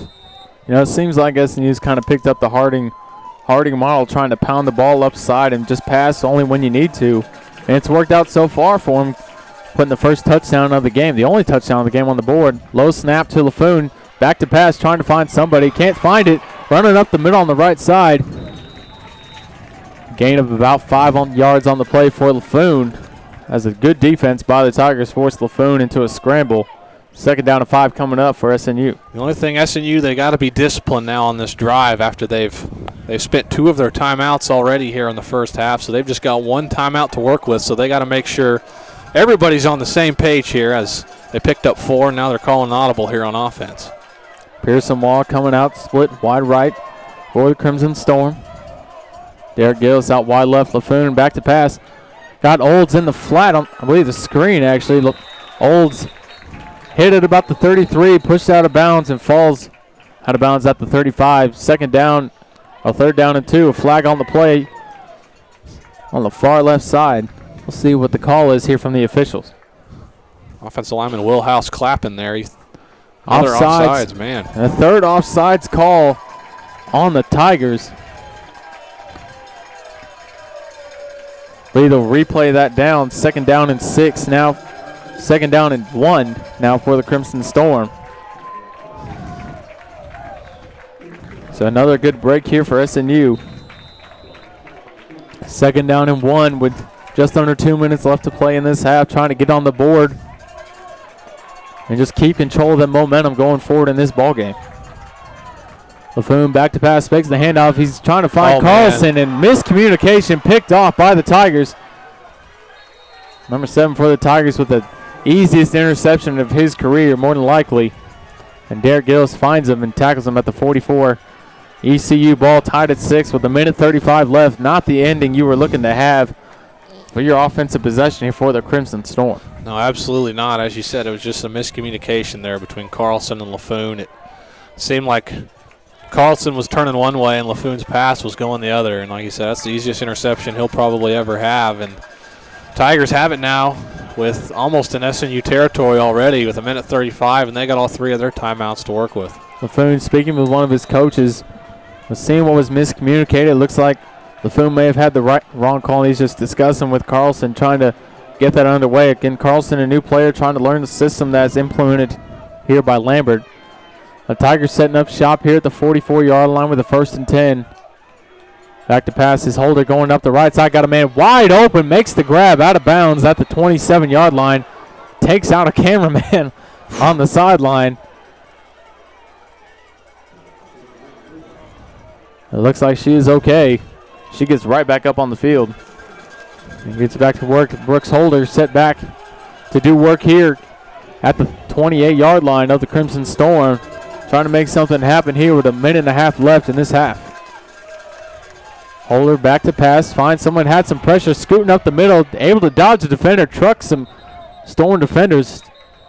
Forward progress stopped at about the 25-yard line of the Crimson Storm. Yeah, it seems like, Connor, that ECU's offense has really changed now with Mulder in the game for ECU. They've been more in sync. Holder all day to pass. That ball sinking over the middle. Trying to find his man, Randall Case, on the nice post pattern, but ball just hanging a little bit low. 3rd down and 5 coming up for the Tigers with 1 minute left in this half. That was really Holder's one of his first mistakes that he's made, throwing the ball. 5 of 7, 81 yards here in the first half for the 6'1 senior. They started with Lamb, and he was 3 for 5, but they've just been more in sync offensively with Holder in there. Holder now with the pistol formation, 3rd down and 5. We got another flag on the play. Another false start for the East Central Tigers. My goodness, not what you're looking for this offensive line. They've got to be able to get in sync with each other and know the snap count and not move until the ball moved. Yeah, this will be the 8th penalty on ECU here in just the first half alone.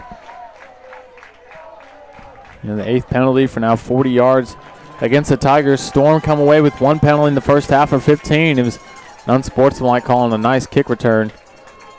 Send the Tigers back now 3rd down. A short 11 for the Tigers. I tell you, Tanner, a nice turnover here, a stop on downs would go well for the Crimson Storm, but they're able to hold the Tigers to no points on this possession. They can't afford to make any more mistakes here to end this half. They got to be able to go in the halftime and the locker room with the momentum. A stoppage of play here, a timeout on the field. Well, it looks like the referees were confirmed with the clock operator to get the time right at 59.9 seconds. Back here, 3rd down, 11 for the Tigers. Brooks Holder in the pistol. He receives a snap, drops back to pass. Pressure coming up the left side. All day to throw. Oh, a near interception for the Crimson Storm. Josh Jordan. Josh Jordan, we've heard that name quite a bit this afternoon, buying all over the place. A no-fly zone in Josh Jordan's area. 4th and 11 now for the Tigers with 54 seconds left in the half. They're going to elect to keep the offense on the field here. This is once again that no man's territory, and this is huge here because a stop here, Crimson Storm may have one more shot at it. Big 4th down on the way here for the Crimson Storm. 4th down, 11. Brooks Holder drops back to pass. Pressure coming up the right side. Screen play. He can't get it. Jaquaylin Wright too tall for him. Turnover on downs for the Tigers, back to the Crimson Storm. You know, they did exactly what they needed to do there. They got the stop they needed, and they are going to get the ball to start the second half. So, I mean, that's huge for SNU. I'll see how head coach Andy Lambert elects to go here.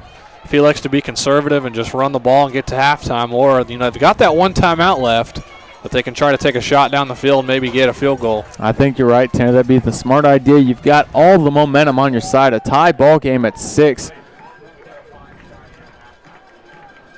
And you're moving the ball pretty effectively against this tough defense of ECU. Terrence Olds in the back with Laffoon, Arrington, and Gillis out right. And Carlson out left.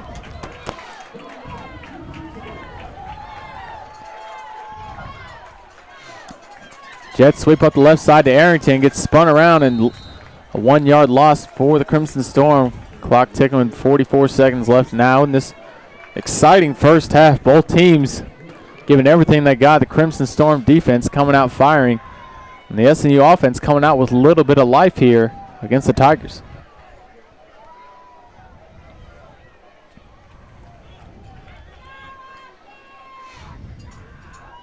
Again, clock just ticking away. I think SNU will run off one more final play with 10 seconds left on the play clock, or may just even.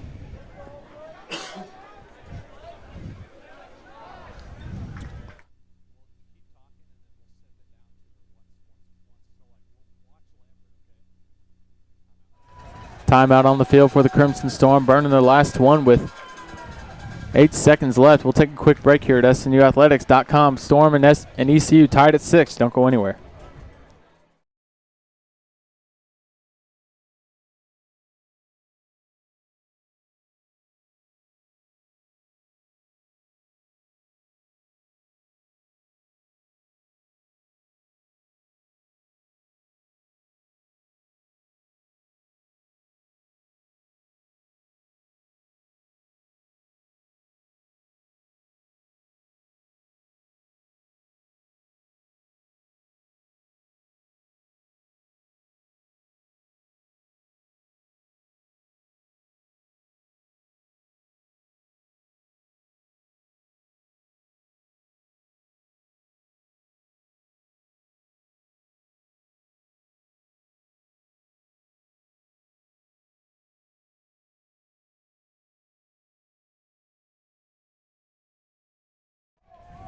Welcome back here to SNUathletics.com. Storm tied at 6.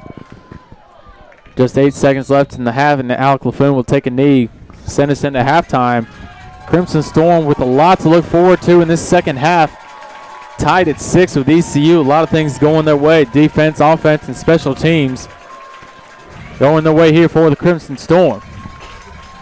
Yeah, as you said, it was just a good job by the SNU defense to really, they really did a good job of getting the stops they needed in a crucial time there. So it'll be interesting to see how SNU will respond here coming into the second half. Coach Lambert bringing it in for his team. We're going to take a quick break here.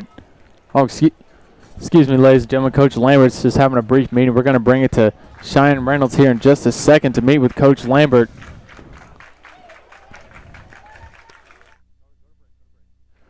We'll take a quick break here while Coach Lambert's amping up the team. We'll be right back here at SNUathletics.com.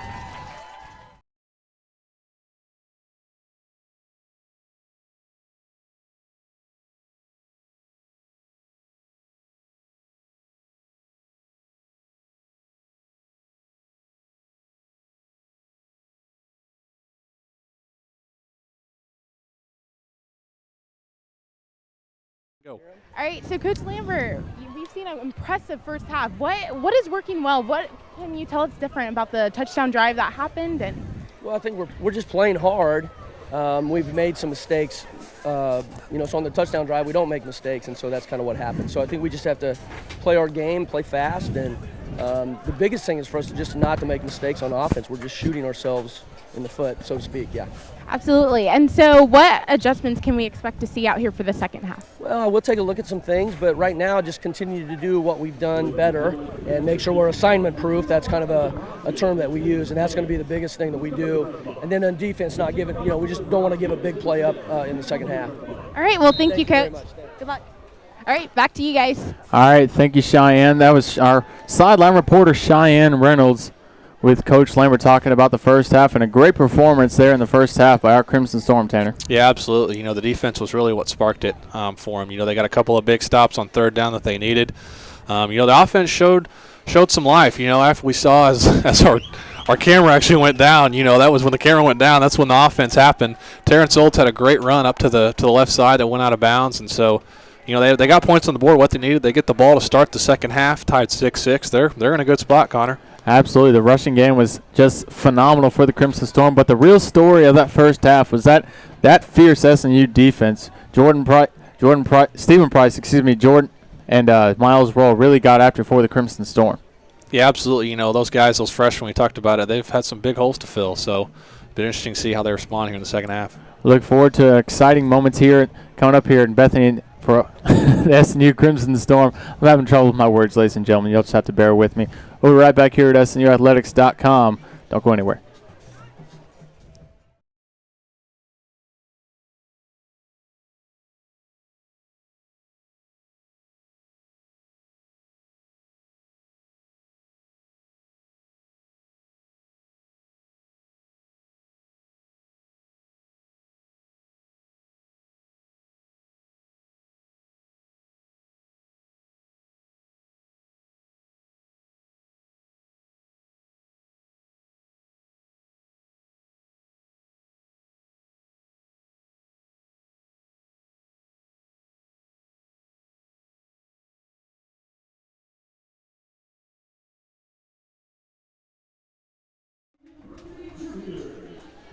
Now under the direction of band director Daniel Abrego, the sound of the storm.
Sorry guys, that first question was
Welcome back to SNUathletics.com.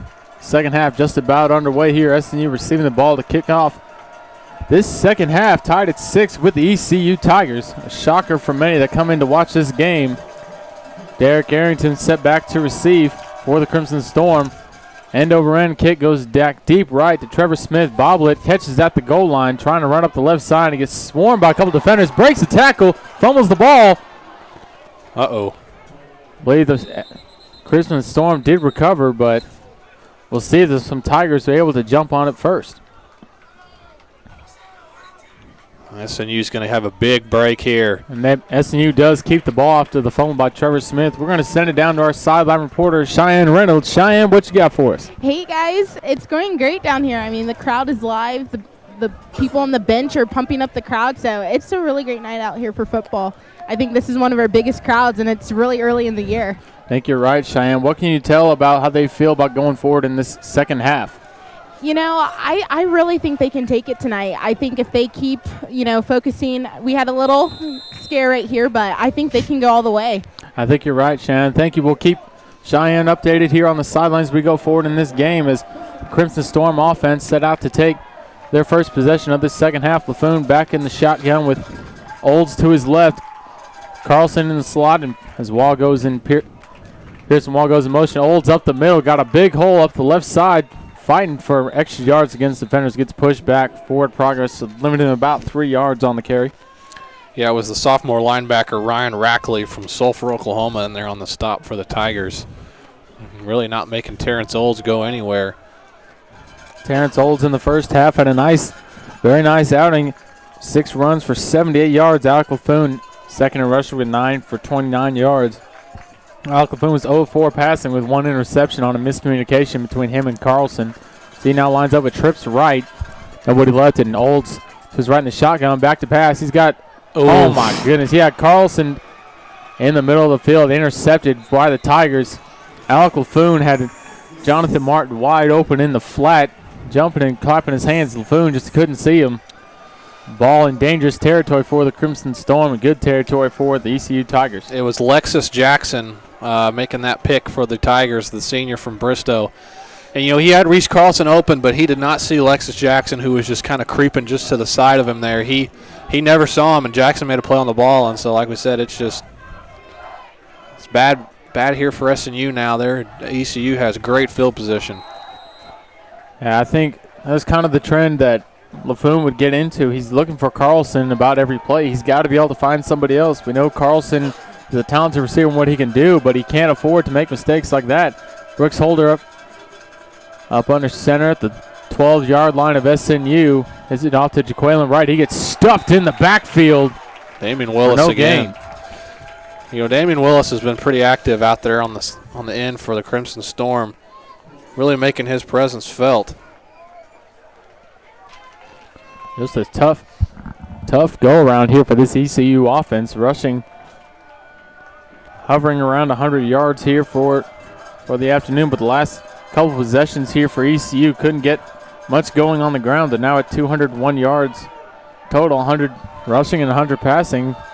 Very balanced attack here for the Tigers. Back to pass is Holder. He's got pressure coming up the right side. Fires it towards the end zone. Intercepted by the Crimson Storm, Derek Carmouche.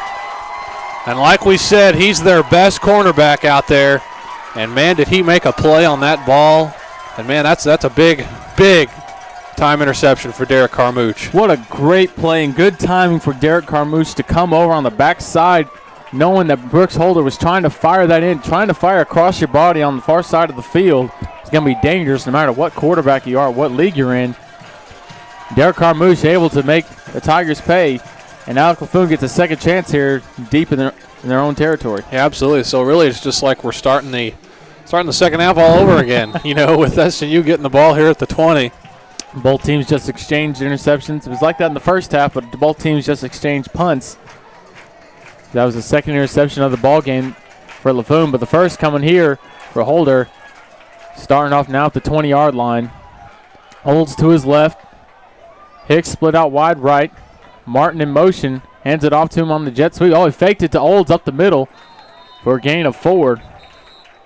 Oh, and a late flag. A little extracurricular activity here by, I'm not sure if it was on the Tigers. They're pointing at number 62 for Will House. SMU. Will House. I don't know if he had a little extra curricular activity, as you said, after the play, but nonetheless.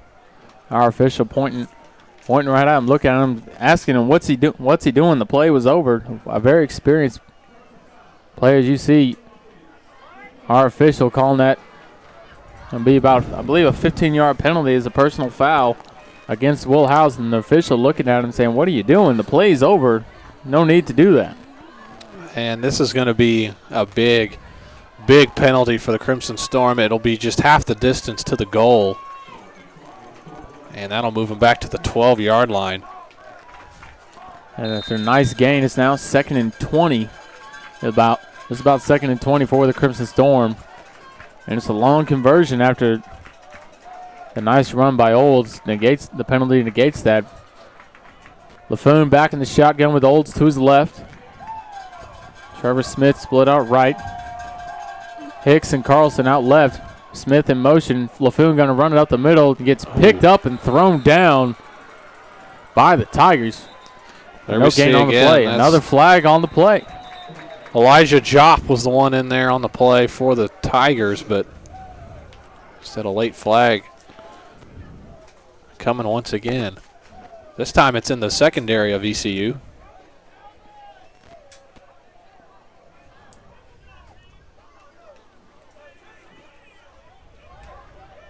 Another personal foul. Again against SNU. And then changing the offensive lineup with just some knucklehead plays there by Crimson Storm. 62 Will House coming out of the ball game, sending Blake Coleman, the junior transfer from last season, in for the Crimson Storm. Down that'll slide senior John Clark out to the left tackle position. SNU's got to be real careful here now, backed up in their own 5. Yeah, and they do the smart thing, just running this ball up the middle, trying to give Anguiano some room here. They get the ball out to about the 8-yard line, sending Anguiano for the kick. And just not the start you're looking for. I mentioned this in the pregame. They got to be able to capitalize on the mistakes of ECU, and we've seen SNU be able to do that in the first half, but the second half it's come out like two different teams. Yeah, absolutely. You know, it's one of those things where you got to come out with some energy, and you know, we saw LaFoon's interception, and then right back the defense, Carmouche doing a great job of the interception to give his team another chance. So you see the defense for SNU is doing his job as Anguiano sends away this kick end over end, bouncing at the 44 and close to out of bounds. Gets a nice SNU very roll good kick back to about the 47-yard line of the Tigers. That's about as good of a kick as you can ask for from Carlos Anguiano, backed up on his own goal line there. Sending back the SNU defense after a 3-and-out after back-to-back personal foul plays. Timeout on the field. We'll take it with them. Crimson Storm and the Tigers tied at 6 with 11:30 left in this third quarter. We'll be right back here at SNUathletics.com.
Welcome back to the action here at SNUathletics.com. Crimson Storm and the Tigers tied at 6 with 11:30 left in this third quarter.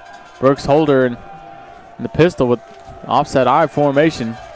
Hands it off up the middle to Quaylen Wright. Big hole up the middle. He's trying to break free up the right side. Stiff arms a man still on his feet up the right side. He'll be tackled out of bounds around the 10-yard line.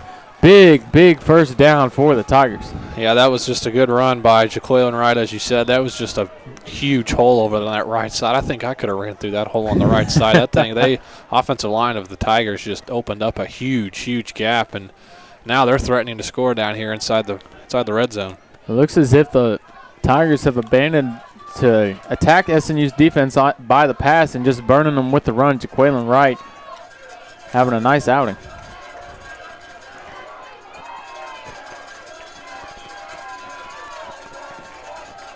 Hand off up the left side. Jaquaylin Wright with a big hole up the left side. Gets sandwiched between a couple of defenders of the Crimson Storm.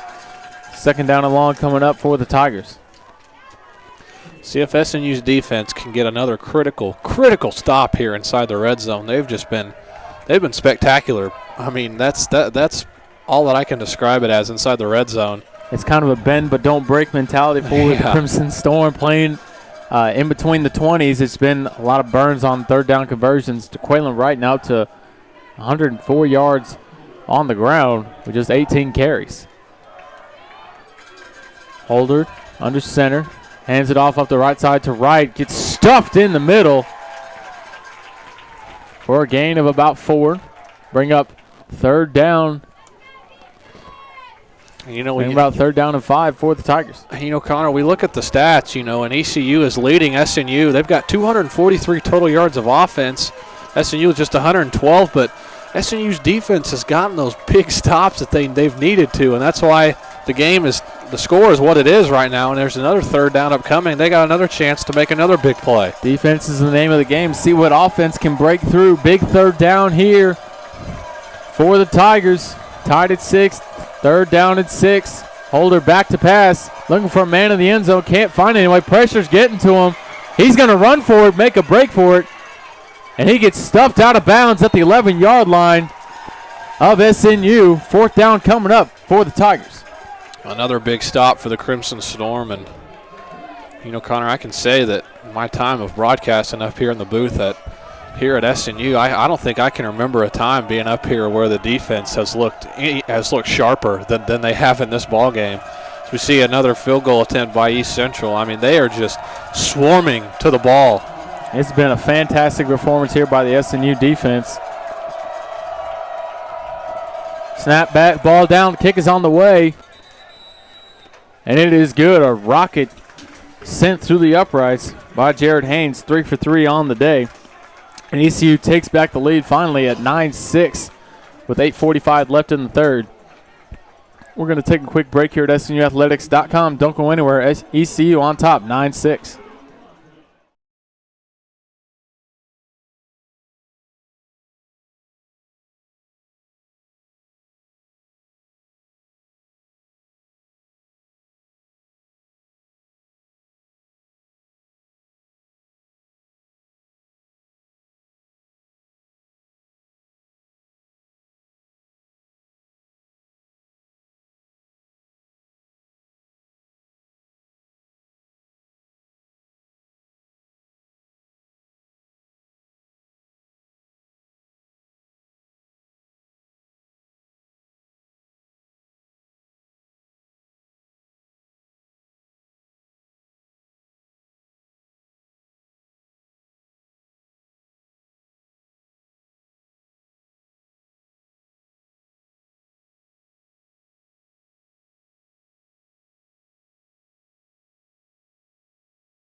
Welcome back to the action here at SNUathletics.com. Going to send to Cheyenne Reynolds for the energy coming up here on this Crimson sideline. Cheyenne? Hey, guys. Yeah, it's going really well down here. I mean, that big stop on third down by Damian Willis, number 33, was huge. Absolutely. He came from the other side of the field. Good looking out, Cheyenne. We'll keep you updated as this game goes along, fellas. Big game here, down 9-6 on the Crimson Storm with 8:48 left in the third quarter. Jared Haynes' kick goes end over end, deep left. Crimson Storm taking it about the 3-yard line, coming up the middle, trying to find a lane, gets wrapped around and thrown like a rag doll at the 24-yard line of the Crimson Storm. So here we go again. We'll see if the Crimson Storm offense can get something going here.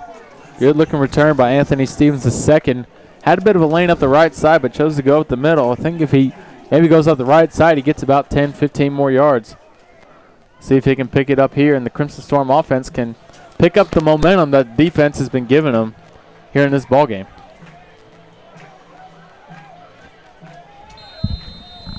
Alec LaFoon been the leader of this ball game for the Crimson Storm. Been able to do a lot of damage with his legs, and Terrence Olds was able to tear it up in the first half. Their first 2 possessions out of the gate weren't able to muster anything. We'll see if they can pick up that momentum they had in the first half and get something out. Wall goes in motion for the Storm. LaFoon on the option, elects to keep it, and gets stuffed for a measly 2-yard gain. A big hit off the left side by number 10, Vernon Johnson, for the Tigers. I think if he's able to get that pitch out, maybe just hold it for a step less, he gets out to Olds for about a 6-7 yard carry instead of a 2-yard smack, forcing a 2nd and 8 for the Crimson Storm.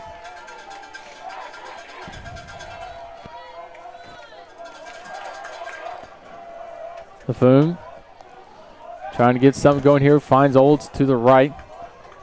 10 seconds left on the play clock. Plenty of time to get something going here. Sends Martin in motion. Flag on the play. Looks like false start for the Crimson Storm.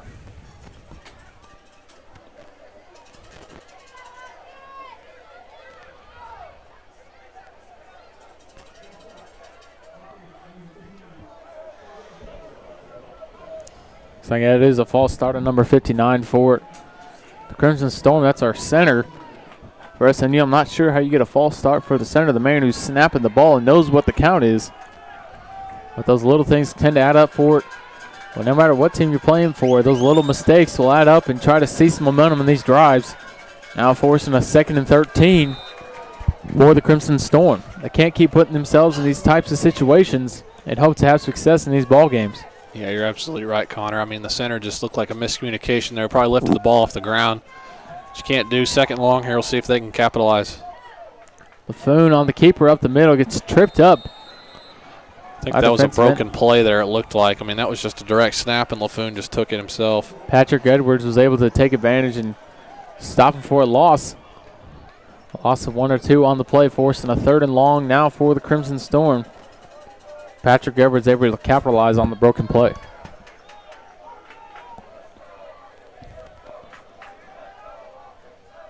I think LaFoon's got to be willing to open up the passing game here.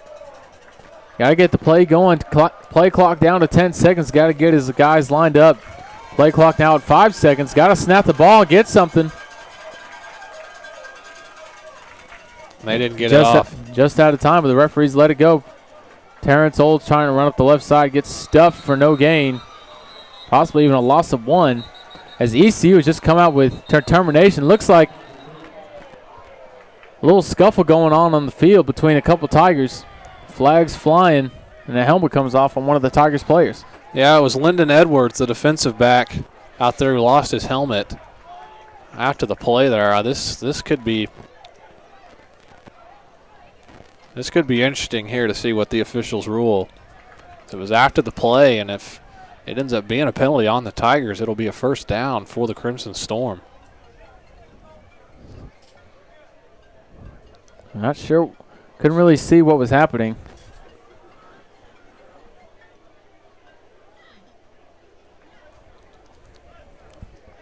Just a kind of a tough call. Looks like a little scuffle just broke out between one of the Storm wide receivers and Edwards of the Tigers. We await the official's decision.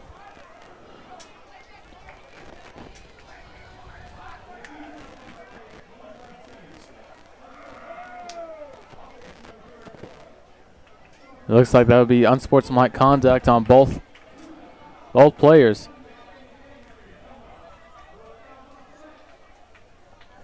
And both those fouls will offset for the Tigers and the Storm. Now bring up 4th and long for the Crimson Storm, send out Anguiano for the punt. Yeah, and that's just one of those. I mean, you see it in basketball all the time. It's like the double technical foul. You know, when there's a little bit of a scuffle, referees not really knowing for sure what's going on. They just give them both an unsportsmanlike conduct penalty, and they both offset. So, nonetheless, SNU will be punting here.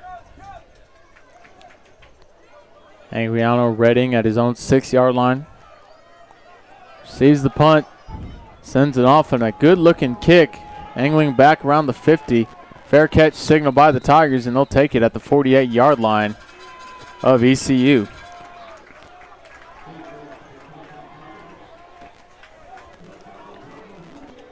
The offense is set. We'll take a quick break here at SNUathletics.com. ECU up 9-6 at the 48. We'll be right back here.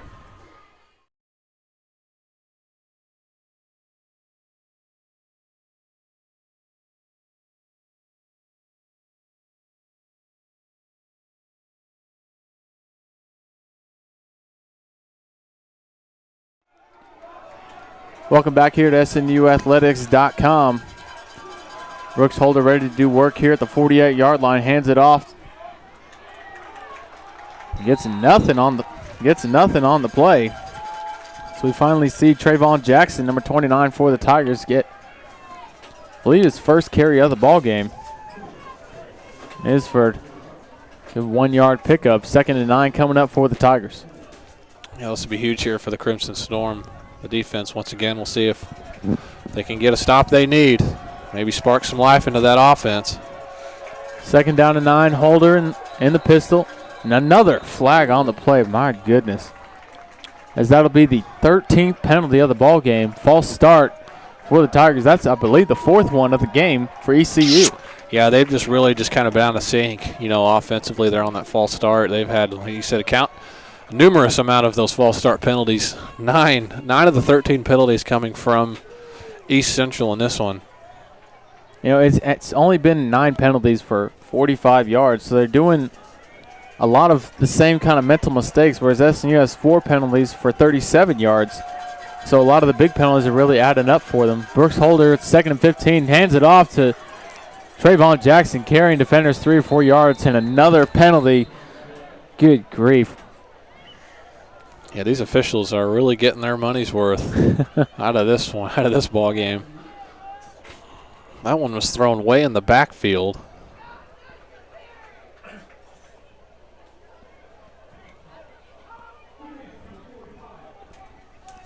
Be a roughing the passer penalty there on Crimson Storm, Zach Lloyd. Yeah, just a little too much extracurricular activities. That'll move ECU into a fresh set of downs at the 35-yard line. You know, that's like we just talked about penalties. I mean, you just can't have those big ones that hurt you like that. Holder under center. Trayvon Jackson, single back. Hands it off up the middle. Big hole right up there. He's carrying defenders 8-9 yards, nearing the first down. Trayvon Jackson. Haven't seen much of Trayvon Jackson, but he's really come out in this second half, really bruising these Storm defenders. Yeah, absolutely. You know, he's doing what he's supposed to be doing, reading the holes correctly. He's really making it tough on this defense. The 5'10" sophomore from Sanger, Texas.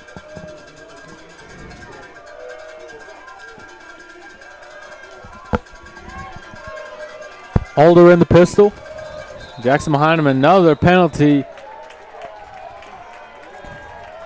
And it looks like offensive line's backing up. Another false start penalty for the Tigers. 2nd down and 6. This is just unbelievable. Yeah, this is. I mean, I've seen games where you've had consecutive penalties like that, but consistently throughout this one like this, I mean, it's just been one after the other for East Central. 3 of the last 4 or 5 plays that we've had have had a penalty on them, and this is just ridiculous.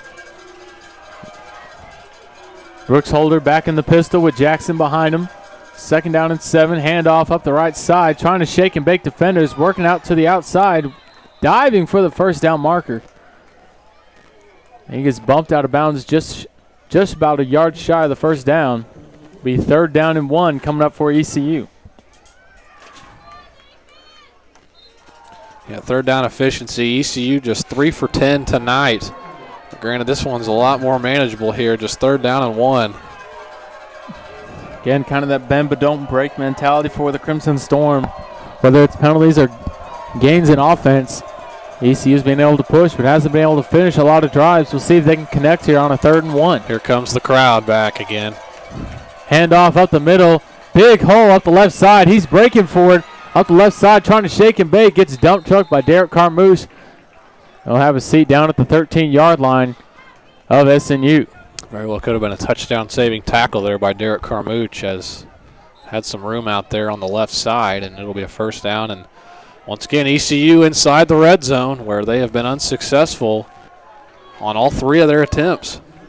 That's right. They've held 3 field goals and an interception in their trips in the red zone. We'll see if SNU can continue that trend here on the 1st and 10 at the 15-yard line.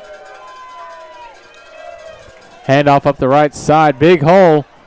Again, dump trucked again. A fumble on the play. Crimson Storm have it. And this is going to be interesting here. ECU player saying that he was down. Anthony Stevens recovering number 37 for the Crimson Storm. Josh Jordan again with the fumble recovery for the Crimson Storm. But they're saying no, he was down by contact. Man, what a break for the ECU Tigers. Absolutely. You know, Josh Jordan's been making plays all night and made another one there, but, you know, it looks like he was just down on the play. So, nonetheless, it's still, they got a chance to get another stop. ECU catching another one break here in the red zone that they could get. 2nd down and 5. Coming up for the Tigers. Holder extension man in motion. Handoff up the middle. Jaqueline Wright gets tackled from behind. Miles roll in on the tackle coming on the backside. 3rd down and 7 coming up for the Tigers. Man, I don't know where this defense finds life. It seems in between the 20s, things just don't go that well for them. When they get to the red zone, they lock in and they focus and force 3rd and longs like we have here. Yeah, absolutely. Their energy, I mean, just firing off the ball. That defensive line, last week, I mean, that defensive line was getting pushed back by the Harding offensive line, but they just, like I said, it just looks like a completely different defense from this week to last week, and it's shown here. Another 3rd down and long here for ECU. ECU hearing it from this Storm faithful crowd. Holder in the pistol, back to pass, jumps back. Lloyd coming up the right side, missed the sack. Coming up again, and he finds his man in the end zone wide open. Touchdown ECU. You know, that's just unfortunate there. You know, SNU had 2 shots at him in the backfield, but Justin Brittling for the Crimson Storm coming off the right edge. Just missed him as the momentum carried him just past, trying to go for an ankle tackle, just couldn't get him. ECU makes him pay, going up 15-6. Yeah, Holder just showed his athleticism there, evading tackles and able to connect one in there. That's the first touchdown of the game for either side. Oh, no, we had Alec LaFoon sneak in for Absolutely. the I don't know what I'm thinking. It just seemed like I'm looking at the score, the 6-6, thinking it's just been all field goals, but nonetheless, first touchdown for ECU, I should say. Correct myself. There we go. That's all we need. Kick is up and good. The Tigers are up 16-6 on the Storm. We'll be right back here at SNUathletics.com.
Welcome back to the action here at SNUathletics.com.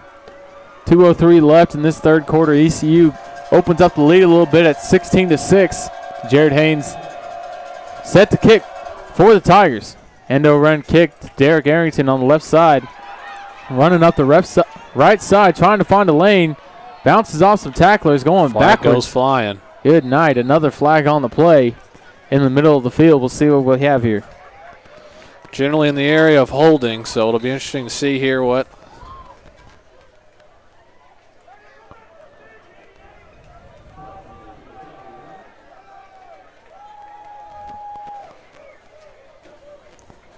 call here from our official.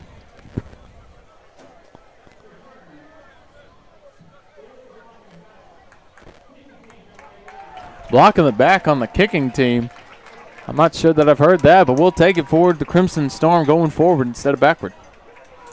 It's now a minute 53 left in this third quarter. See if the Crimson Storm can make it advance here as they take a little bit better field position than what they were given. you really don't see that penalty a whole lot, especially on the kicking team. Not too often. So everyone's trying to make the tackle, so I don't even think I've seen that in Madden. Nonetheless, the SNU will take it. I mean, this is probably the best field position they've gotten. So these officials are discussing. Connor, we were up here in the booth last week and against Harding, and boy howdy, I think that was probably the roughest game I've seen officiating-wise in terms of trying to get everything on the same page. The head official last week was really struggling. But it's, like I said, it's still early in the college football season, just week 3. And so now they're trying to get things settled out here. But as things are kind of settled down here in Bethany, the SNU offense has kind of stumbled a little bit, trying to get things going. The offensive line's not having the push, and it's like they're backing it up 5 yards from where they were thinking it was spot. Football players ready to play as the ball's getting set.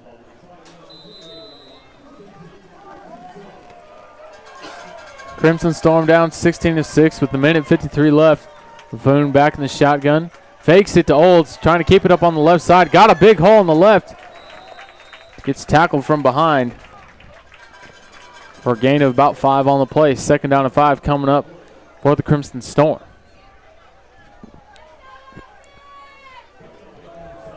Good looking play there by Laffoon to get things going here for it. Crimson Storm giving positive yards and set up a nice 2nd and short play.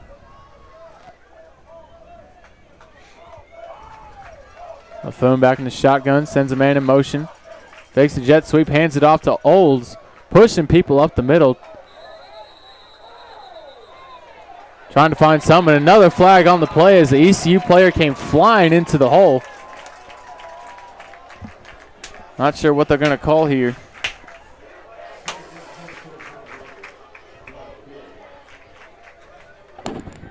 Baker's do a pick. Looks like personal foul again on the ECU Tigers. That'll be a 15-yard penalty. 1st down for the Crimson Storm.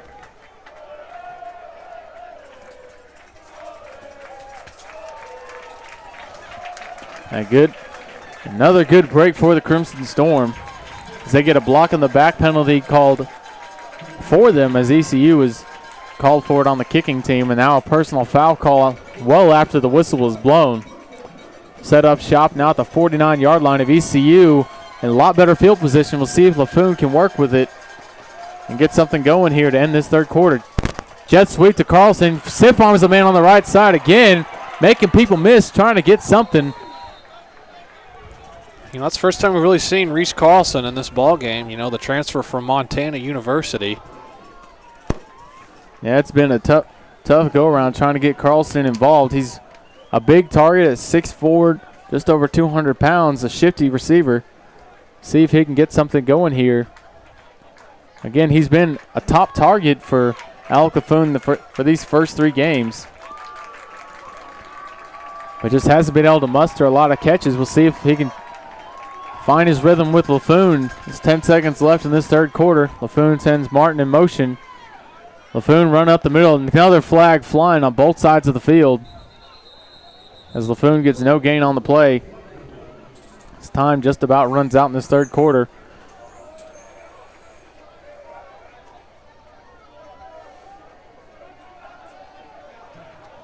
Looks like the referees are pointing towards SNU. False start on SNU as they will replay 2nd down. That'll be the last play of the quarter, though.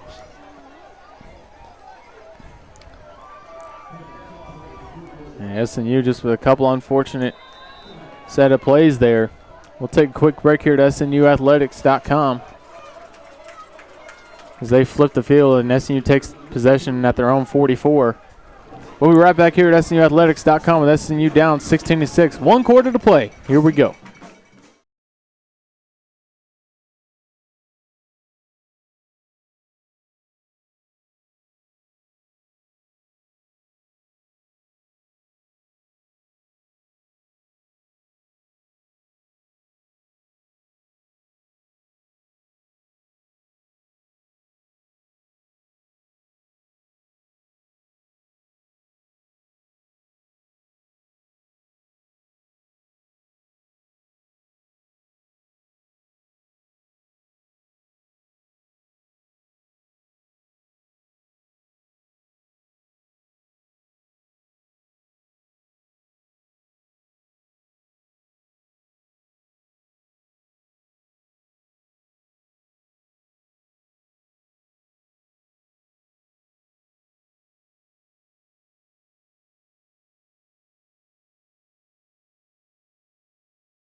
Welcome back to the action here at SNUathletics.com. Second down and long coming up for the Crimson Storm.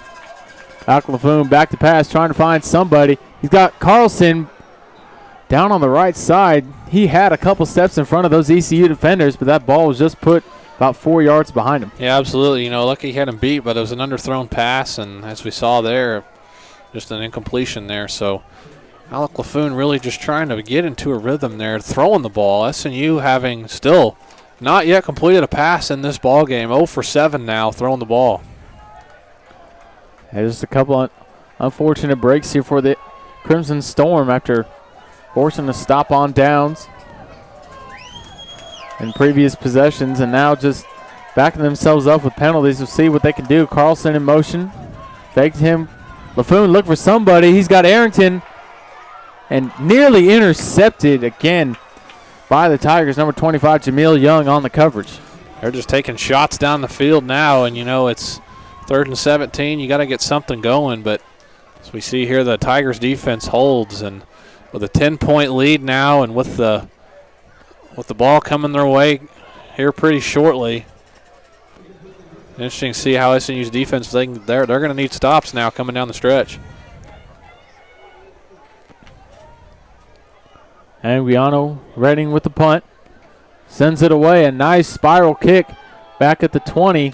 Fielding it cleanly is the Tigers. A couple shifty moves. Bouncing off a defender. Comes up the left side trying to find something. Stiff arms Jonathan Martin. He heads out of bounds at about the 27-yard line of ECU.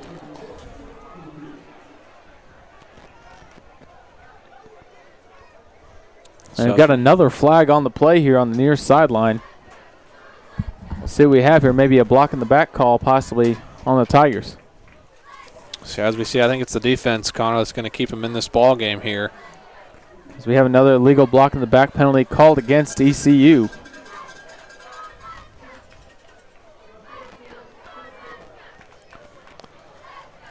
Looks like we have a timeout on the field. We'll take one with them. Crimson Storm down 16-6 with 14-11 left in this ball game. It's now or never for the Crimson Storm. We'll be right back here at SNUathletics.com.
Welcome back to the game here at SNUathletics.com. ECU on top, 16-6. Thank you for joining us, ladies and gentlemen, on this beautiful night of college football here in Bethany, Oklahoma. 14-11 left in this ball game. Tigers kind of shot themselves in the foot the last couple possessions with some penalties. Handoff up the left side. There's Jaqueline Wright bouncing off tacklers for a gain of about 2. As offensive lineman pushing the pile for the ECU Tigers.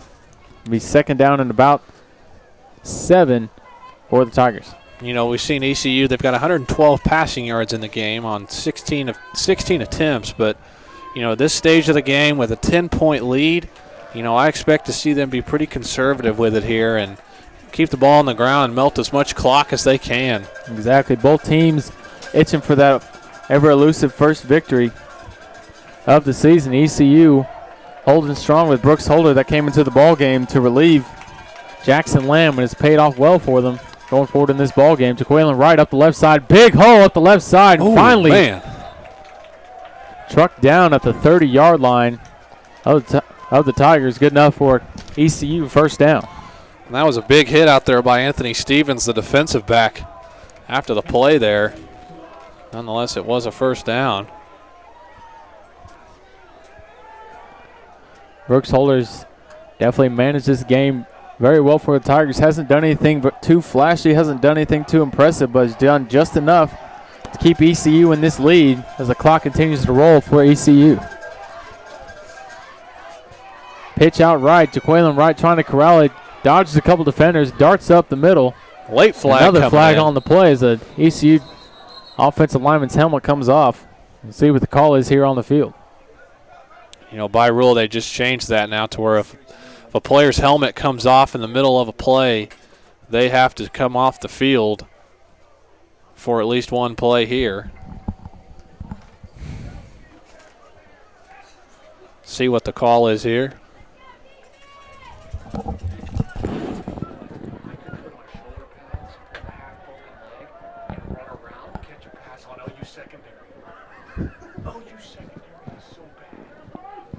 Officials still confirmed with the line judge and the head referee trying to figure out what the call is.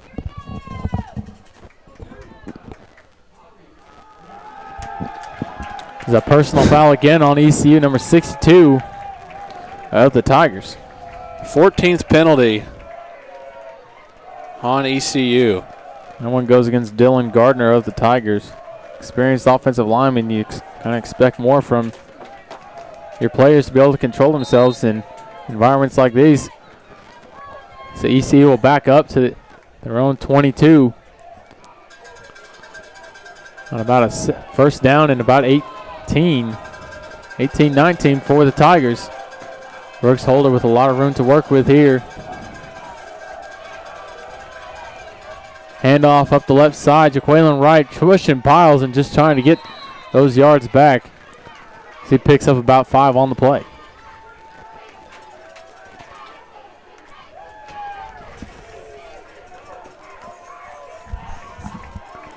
So they got a good portion of that back there on first down, but nonetheless, like I said, I still see ECU being pretty conservative here.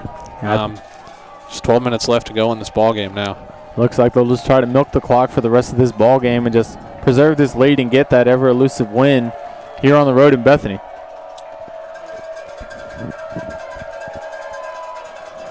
Holder under center. Hand it off again to Jaqueline Wright up the right side. Big hole for a gain of about 5. Setting up a third and manageable here for the Tigers. It'll be third down and 6 coming up.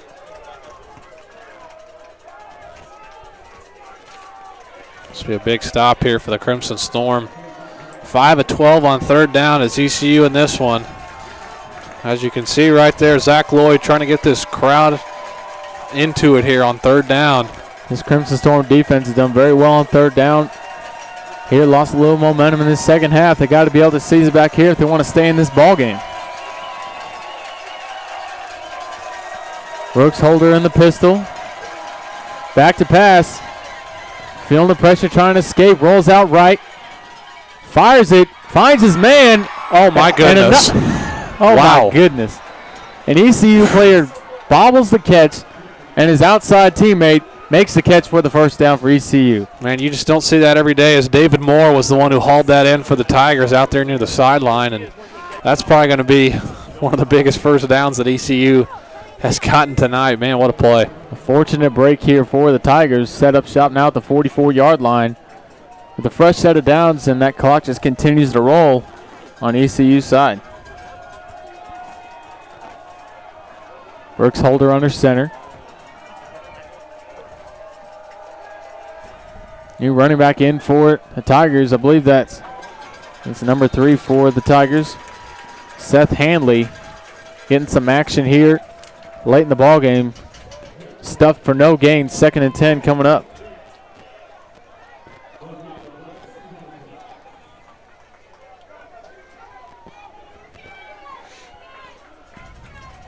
Crimson Storm done a fantastic job. Guys like Miles Roll and Josh Dorn doing a good job to hold the ground on defense. See if they can continue that momentum here on a 2nd and 10. And limit the Tigers' offensive momentum. Right here, handoff, fake handoff, play action pass. Good looking throw up the left side. First down and more. Going up the middle. And he will score. Trey Harvey. Trey Harvey showing off some speed up that left side. Was able to scoot past SNU defenders and bird them for the easy touchdown. ECU up now 22-6. Trey Harvey just taking the life out of this Crimson Storm defense there. You know, it was a good catch, and he just made that all happen on his own there after the catch. Got some speed and scooted right on into the end zone for an ECU touchdown. Snap back, ball down, the kick is up, and it is good. 23-6 now in favor for the ECU Tigers. We'll take a quick break here when we come back. SNU try to mount a comeback here in the 4th quarter with 9:23 left, down 23-6. Don't go anywhere.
Welcome back here at SNUathletics.com. Jared Haynes set to kick off. Back to the Crimson Storm. Derek Arrington set back to receive for SNU. Try to put SNU in some good field position going forward in this 4th quarter. Coming up the right side. Got a big hole up the sideline. Trying to break a tackle up near the 30. Gets dropped at the 29-yard line. First down SNU.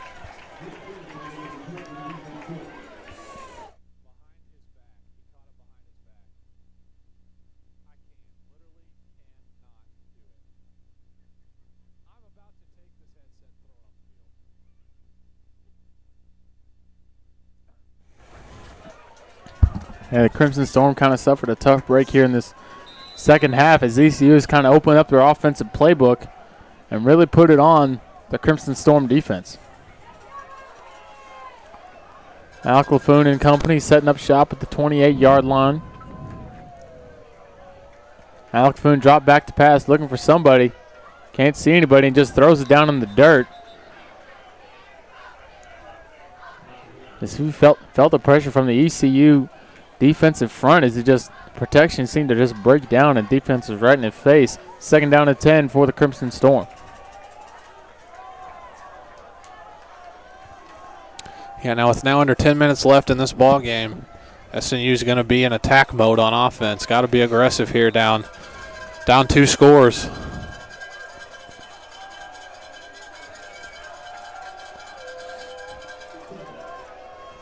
LaFoon back in the shotgun, sends Pearson Wan in motion. Looking for a wall, but the pass just a little bit too low. LaFoon goes to the ground. 3rd down and 10 coming up for the Crimson Storm. And you see LaFoon, he's got to be a little more patient with those throws. He's got Wall open in the flat. You got to be able to hit him right in between the numbers and not throw it towards the dirt. You know, Alec LaFoon still looking for that first completed pass of the ball game.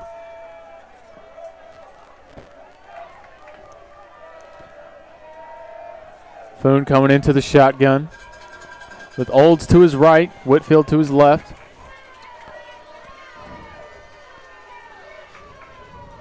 Foon back to pass, feeling the pressure, finds Wall up the right side. Trying to get some sort of momentum, but Wall just able to muster about 2 yards on the gain. 4th down and 8 coming up for the Crimson Storm. And a punt opportunity here for SNU.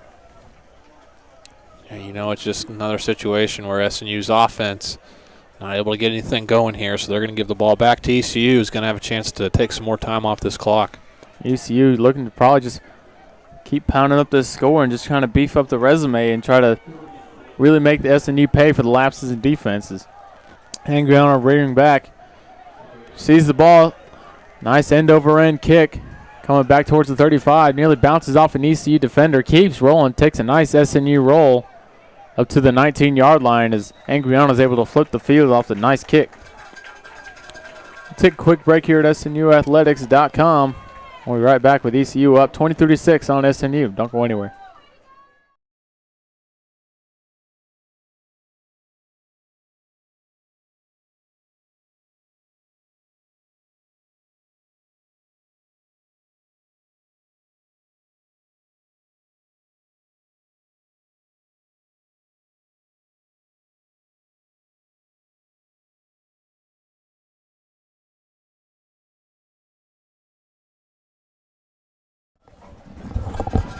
Welcome back here at SNUathletics.com. ECU set up shop here at the 19-yard line.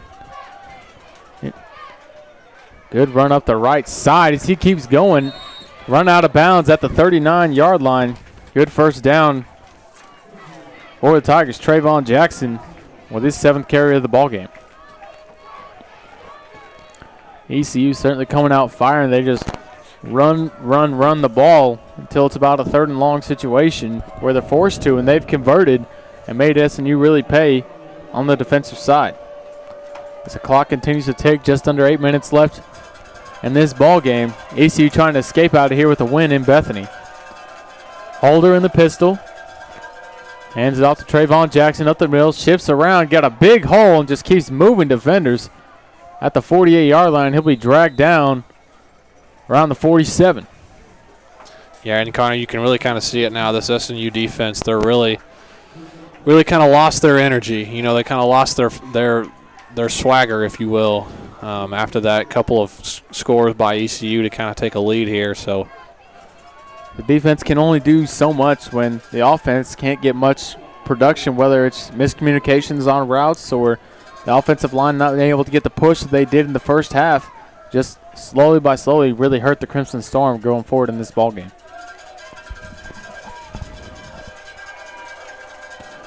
Holder under center, trying to send Harvey in motion. Miscommunication between the two, and they'll burn their first time out of the second half. We'll take a timeout with them when we come back. We'll have ECU facing 1st and 10 here at the SNU 48. Don't go anywhere.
Welcome back to the action here at SNUathletics.com. ECU first and 10 with 7:06 left in the ball game.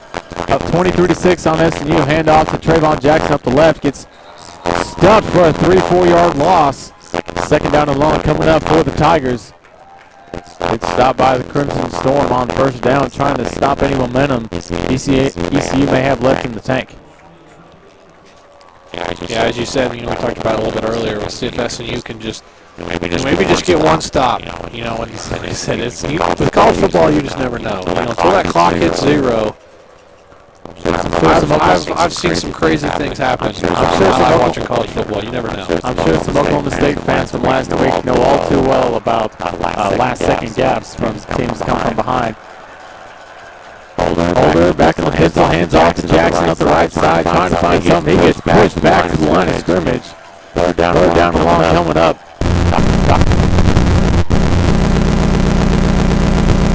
Timeout. Expect forward.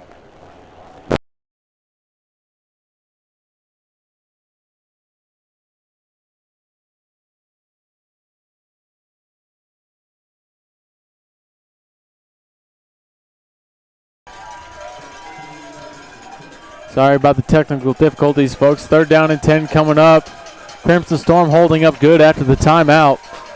See if they can get a stop here and force ECU to punt. Holder back to pass, feeling the pressure up the middle. Screen pass set up perfectly on the right side. Jalen Wright as another flag comes down, as Tanner says, and it'll be flung down at the 14-yard line of the Crimson Storm. Big gain on the play, but will the penalty negate the play that just happened? Yeah, flag is thrown about the 35. So, and there's another one at the 42-yard line of SNU, so it could be a holding penalty on ECU. We've seen flags being thrown all night, Connor. We've seen 14 penalties on ECU and 6 on SNU.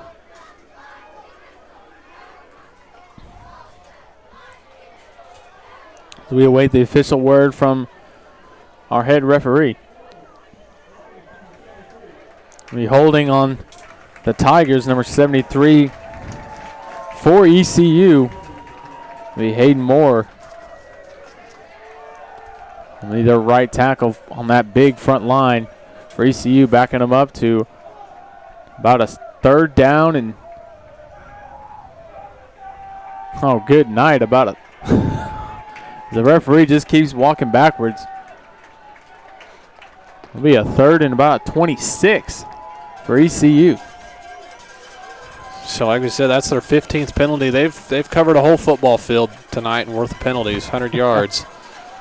It's one of the big stories in the game. ECU's got a lot of momentum on many of their drives here tonight, but just big penalties like that, just dumb penalties, whether it's holding, false starts, setting up offsides, or just unsportsmanlike conduct that really hinders your team, and they could put up a lot more points on the board if they could just stop the mental errors. You're absolutely right. It's just you hear college football coaches talk all the time about, trying to drill it into these 19, 20, 21-year-old kids. Some of this stuff it's a lot to handle, for college kids. Some of the plays and different formations they have to run, and so it makes college football so exciting, in my opinion. That's right. You never know what can happen. Just over 5 minutes left in this contest. Third down and 20-plus coming up for the Tigers. Back to pass his Holder. He runs up the middle, gets stuffed at the line of scrimmage. Fourth down and 20 coming up for the Tigers. That's big. Under 5 minutes to go. We'll see if head coach Andy Lambert, he's not going to use a timeout. He's going to hang on to him. But like I said, SNU's offense is going to have to get going quick. Jonathan Martin back deep to return for SNU. You never know. You could get a nice punt return to set up good field position for SNU if Jonathan Martin and his blockers are able to hold them and be able to muster up some holes up the field. Haynes back to kick for the Tigers. That clock continues to tick. 5 seconds left on the play clock. Let this milk down. He sends it away. Good spiral knuckleball kick. Bounces at the 30. Takes an ECU bounce to the 25 of SNU with 4:14 left in this fourth quarter. Mulfoon is coming back out there as well. You know, Jacob Spady did get some playing time in the first game against Arkansas Tech as LaFoon was nursing an injured shoulder. But then LaFoon has been the starter since. Yeah, LaFoon just kind of brings in just a different energy that you can also get from Spady. He's very quick on his feet and decision making, but he's got to be able to iron out his throws and fire to his receivers and put the ball in the right place. LaFoon back in the shotgun. Hands it off up the left side, I believe, to Whitfield on the play. There's Derek Arrington, wide receiver, coming into the backfield with just over 4 minutes left to play. Gain of 6 on the play for the Crimson Storm. As Terrence Olds checks back into the ball game. The backfield as Arrington gets subbed out. Wild to the left. Carlson and Hicks out to the right. Handoff up the right side. Big hole around the edge. He's got some speed.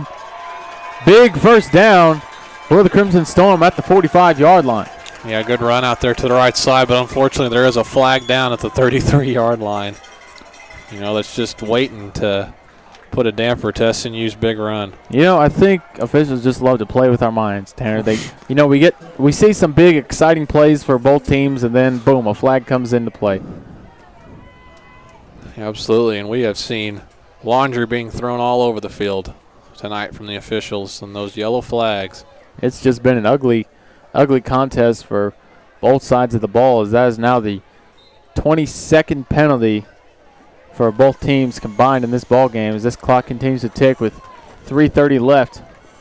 See if SNU can get something going here and hang their hats on this final drive.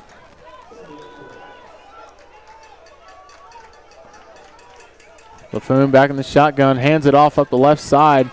Big hole again on the left side, trying to break through, fumbles the ball. Fumbles the ball. ECU trying to pick it up, can't get it as the ball rolls out of bounds. And another flag thrown. Some extracurricular activities going on between the Storm and Tiger players. And this ball went out of bounds over here about the 33, but the ECU player, I think when he recovered it, the ball was out of bounds. So it's going to remain with SNU, the ball is, but then, like you said, there was a flag on the play. So we'll see what the officials deal with here.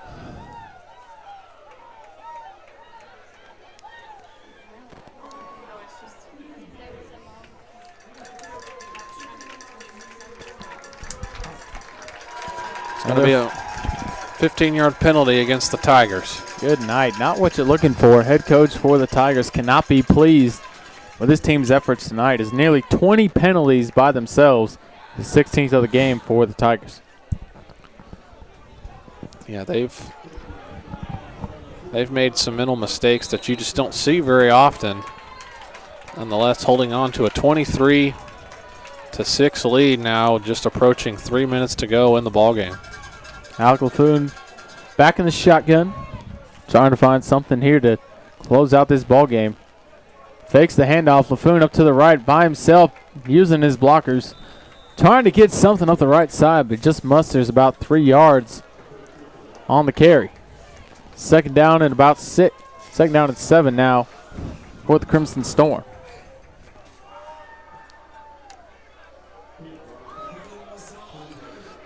See, on that rush, LaFoon now close to 50 yards rushing in the ball game. Like we said, the passing has really been the issue for SNU today, as we see another handoff for SNU. Good handoff to Arrington, fighting for extra yards. We'll make it a 3rd and 1 now for the Crimson Storm at the 46-yard line of the Tigers, back in ECU territory. SNU 2 for 8 on 3rd downs tonight. We see the clock now approaching 2 minutes to go. Another penalty. Good night. This is just ridiculous. So make penalty number 24 this evening. False start on the Crimson Storm. Second or third one that's occurred this ball game. I've lost track, honestly. Well, it's a good thing we got our little stat sheet in front of us, because I would have lost track as well if had it not been for our technology. Yeah, I haven't seen this many penalties for both teams in a single game. Putting back in the shotgun, backs to his left and his right. Sends a man in motion. Option play out the right side. Pitches it. Ooh! Good night. A nice hit by ECU Tigers, number 21, Lexus Jackson. Absolutely lit up Matthew Serrate on the outside option. Buffoon's got to be able to read that play and be able to just hold that ball, seeing how far the defender's coming up, forcing a 4th and long for the Crimson Storm. And Anguiano comes in to punt again. So it's going to be the 7th punt upcoming for Carlos Anguiano, who's just averaging about 35 yards a punt. Anguiano receives the punt. Nearly gets knocked. A spiral kick. Goes to the 40 and bounces. A good 10 yards before heading out of bounds at the 30-yard line of the Tigers. ECU probably looking to just run out the clock here, up 23-6 with 53 seconds left. We're going to keep it here at SNUathletics.com. A lot of things to look forward to for this SNU program.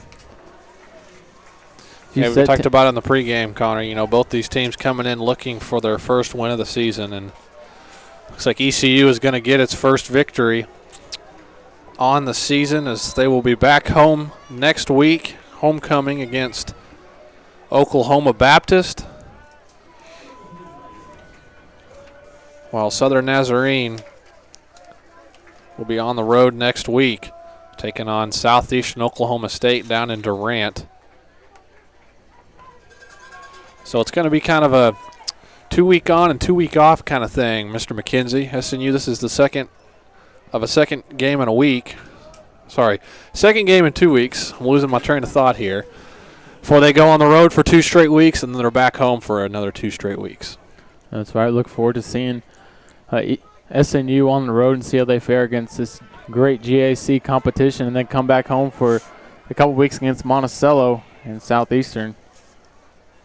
As Holder just looked to run out the clock here with 12 seconds left in this ball game. Just let the play clock run down. He hands it off. That'll just about do it here in Bethany. ECU takes the victory. 23-6 gets their first win of the season, while SNU moves to 0-3 on this 2016 football season. We're going to take a quick break here at SNUathletics.com. When we come back, we'll break down the game for you and have Cheyenne Reynolds out there with Coach Lambert. Don't go anywhere.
Hey, Coach Lambert. So not the way we were expecting it to end, but what are your thoughts, final thoughts about this game and how we can look forward to next week and just coming back out strong? Well, that's always a question, I think, you know. So obviously the thoughts without, you know, watching any video, just the, you know, the third quarter we came out again and pretty much, you know, didn't play well at all and, you know, across the board. You know, our defense played great all week or all game. And so I think that's just something for us to build on. And, you know, we'll just kind of try to wrap this up here now and kind of see how we come back. But, you know, our kids are resilient. They've been fantastic in everything we've asked them to do. And now we have to play better football. You know, I think our effort was there tonight. You we were undisciplined with penalties and that kind of thing. So we'll just keep working on the things we can control and continue to improve, hopefully. All right. Well, thank you, Coach. Yeah, thanks a lot. All right, back to you guys. Thank you, Cheyenne. That was Cheyenne Reynolds, our sideline reporter, with Coach Andy Lambert as ECU takes the victory 23-6. Tanner, what did you notice about this ball game here? Coach Lambert kind of hit on it. The defense. I thought they did their job, pretty well. Just 6 first-half points they gave up to ECU. It really was just an issue with the offense. You're looking at the stats, 137 yards for SNU total, and 135 of those were rushing yards, just 2 passing yards the entire game. I really think that made the ultimate difference in the ball game. I think you're right, Tanner. And also Brooks Holder coming in for ECU Tigers and release of Jackson Lamb early in the first half really set the tone for how that offense was going to go, as ECU was just able to mount. As soon as they got that lead, they never let up and were able to get the victory 23-6, whether it was running the ball or throwing it on 3rd and long, just able to get things done. Next time SNU will be in action will be next Saturday against Southeastern Oklahoma State in Durant, Oklahoma. Look forward to see how they fare against Southeastern Oklahoma State. Coming up here at SNUathletics.com, just looking at some players that stood out. I think Miles Roll did a fantastic job on the defensive end, not keeping things in front of him and not letting anything get beat behind him. Yeah, and on top of Miles Roll, the true freshman, Josh Jordan, he came in, did a great job, made a couple of big plays, couple big tackles in there on the secondary for the Crimson Storm. So I think SNU is going to have a good player with Josh Jordan, just a true freshman. So, like I said, it's going to be interesting to see how SNU kind of responds now heading into next week against the Savage Storm. We'll see if they can bounce back. Absolutely. Look forward to see how Southeastern Oklahoma State fares against the likes of SNU at home. We'll be right back here at SNUathletics.com signing off.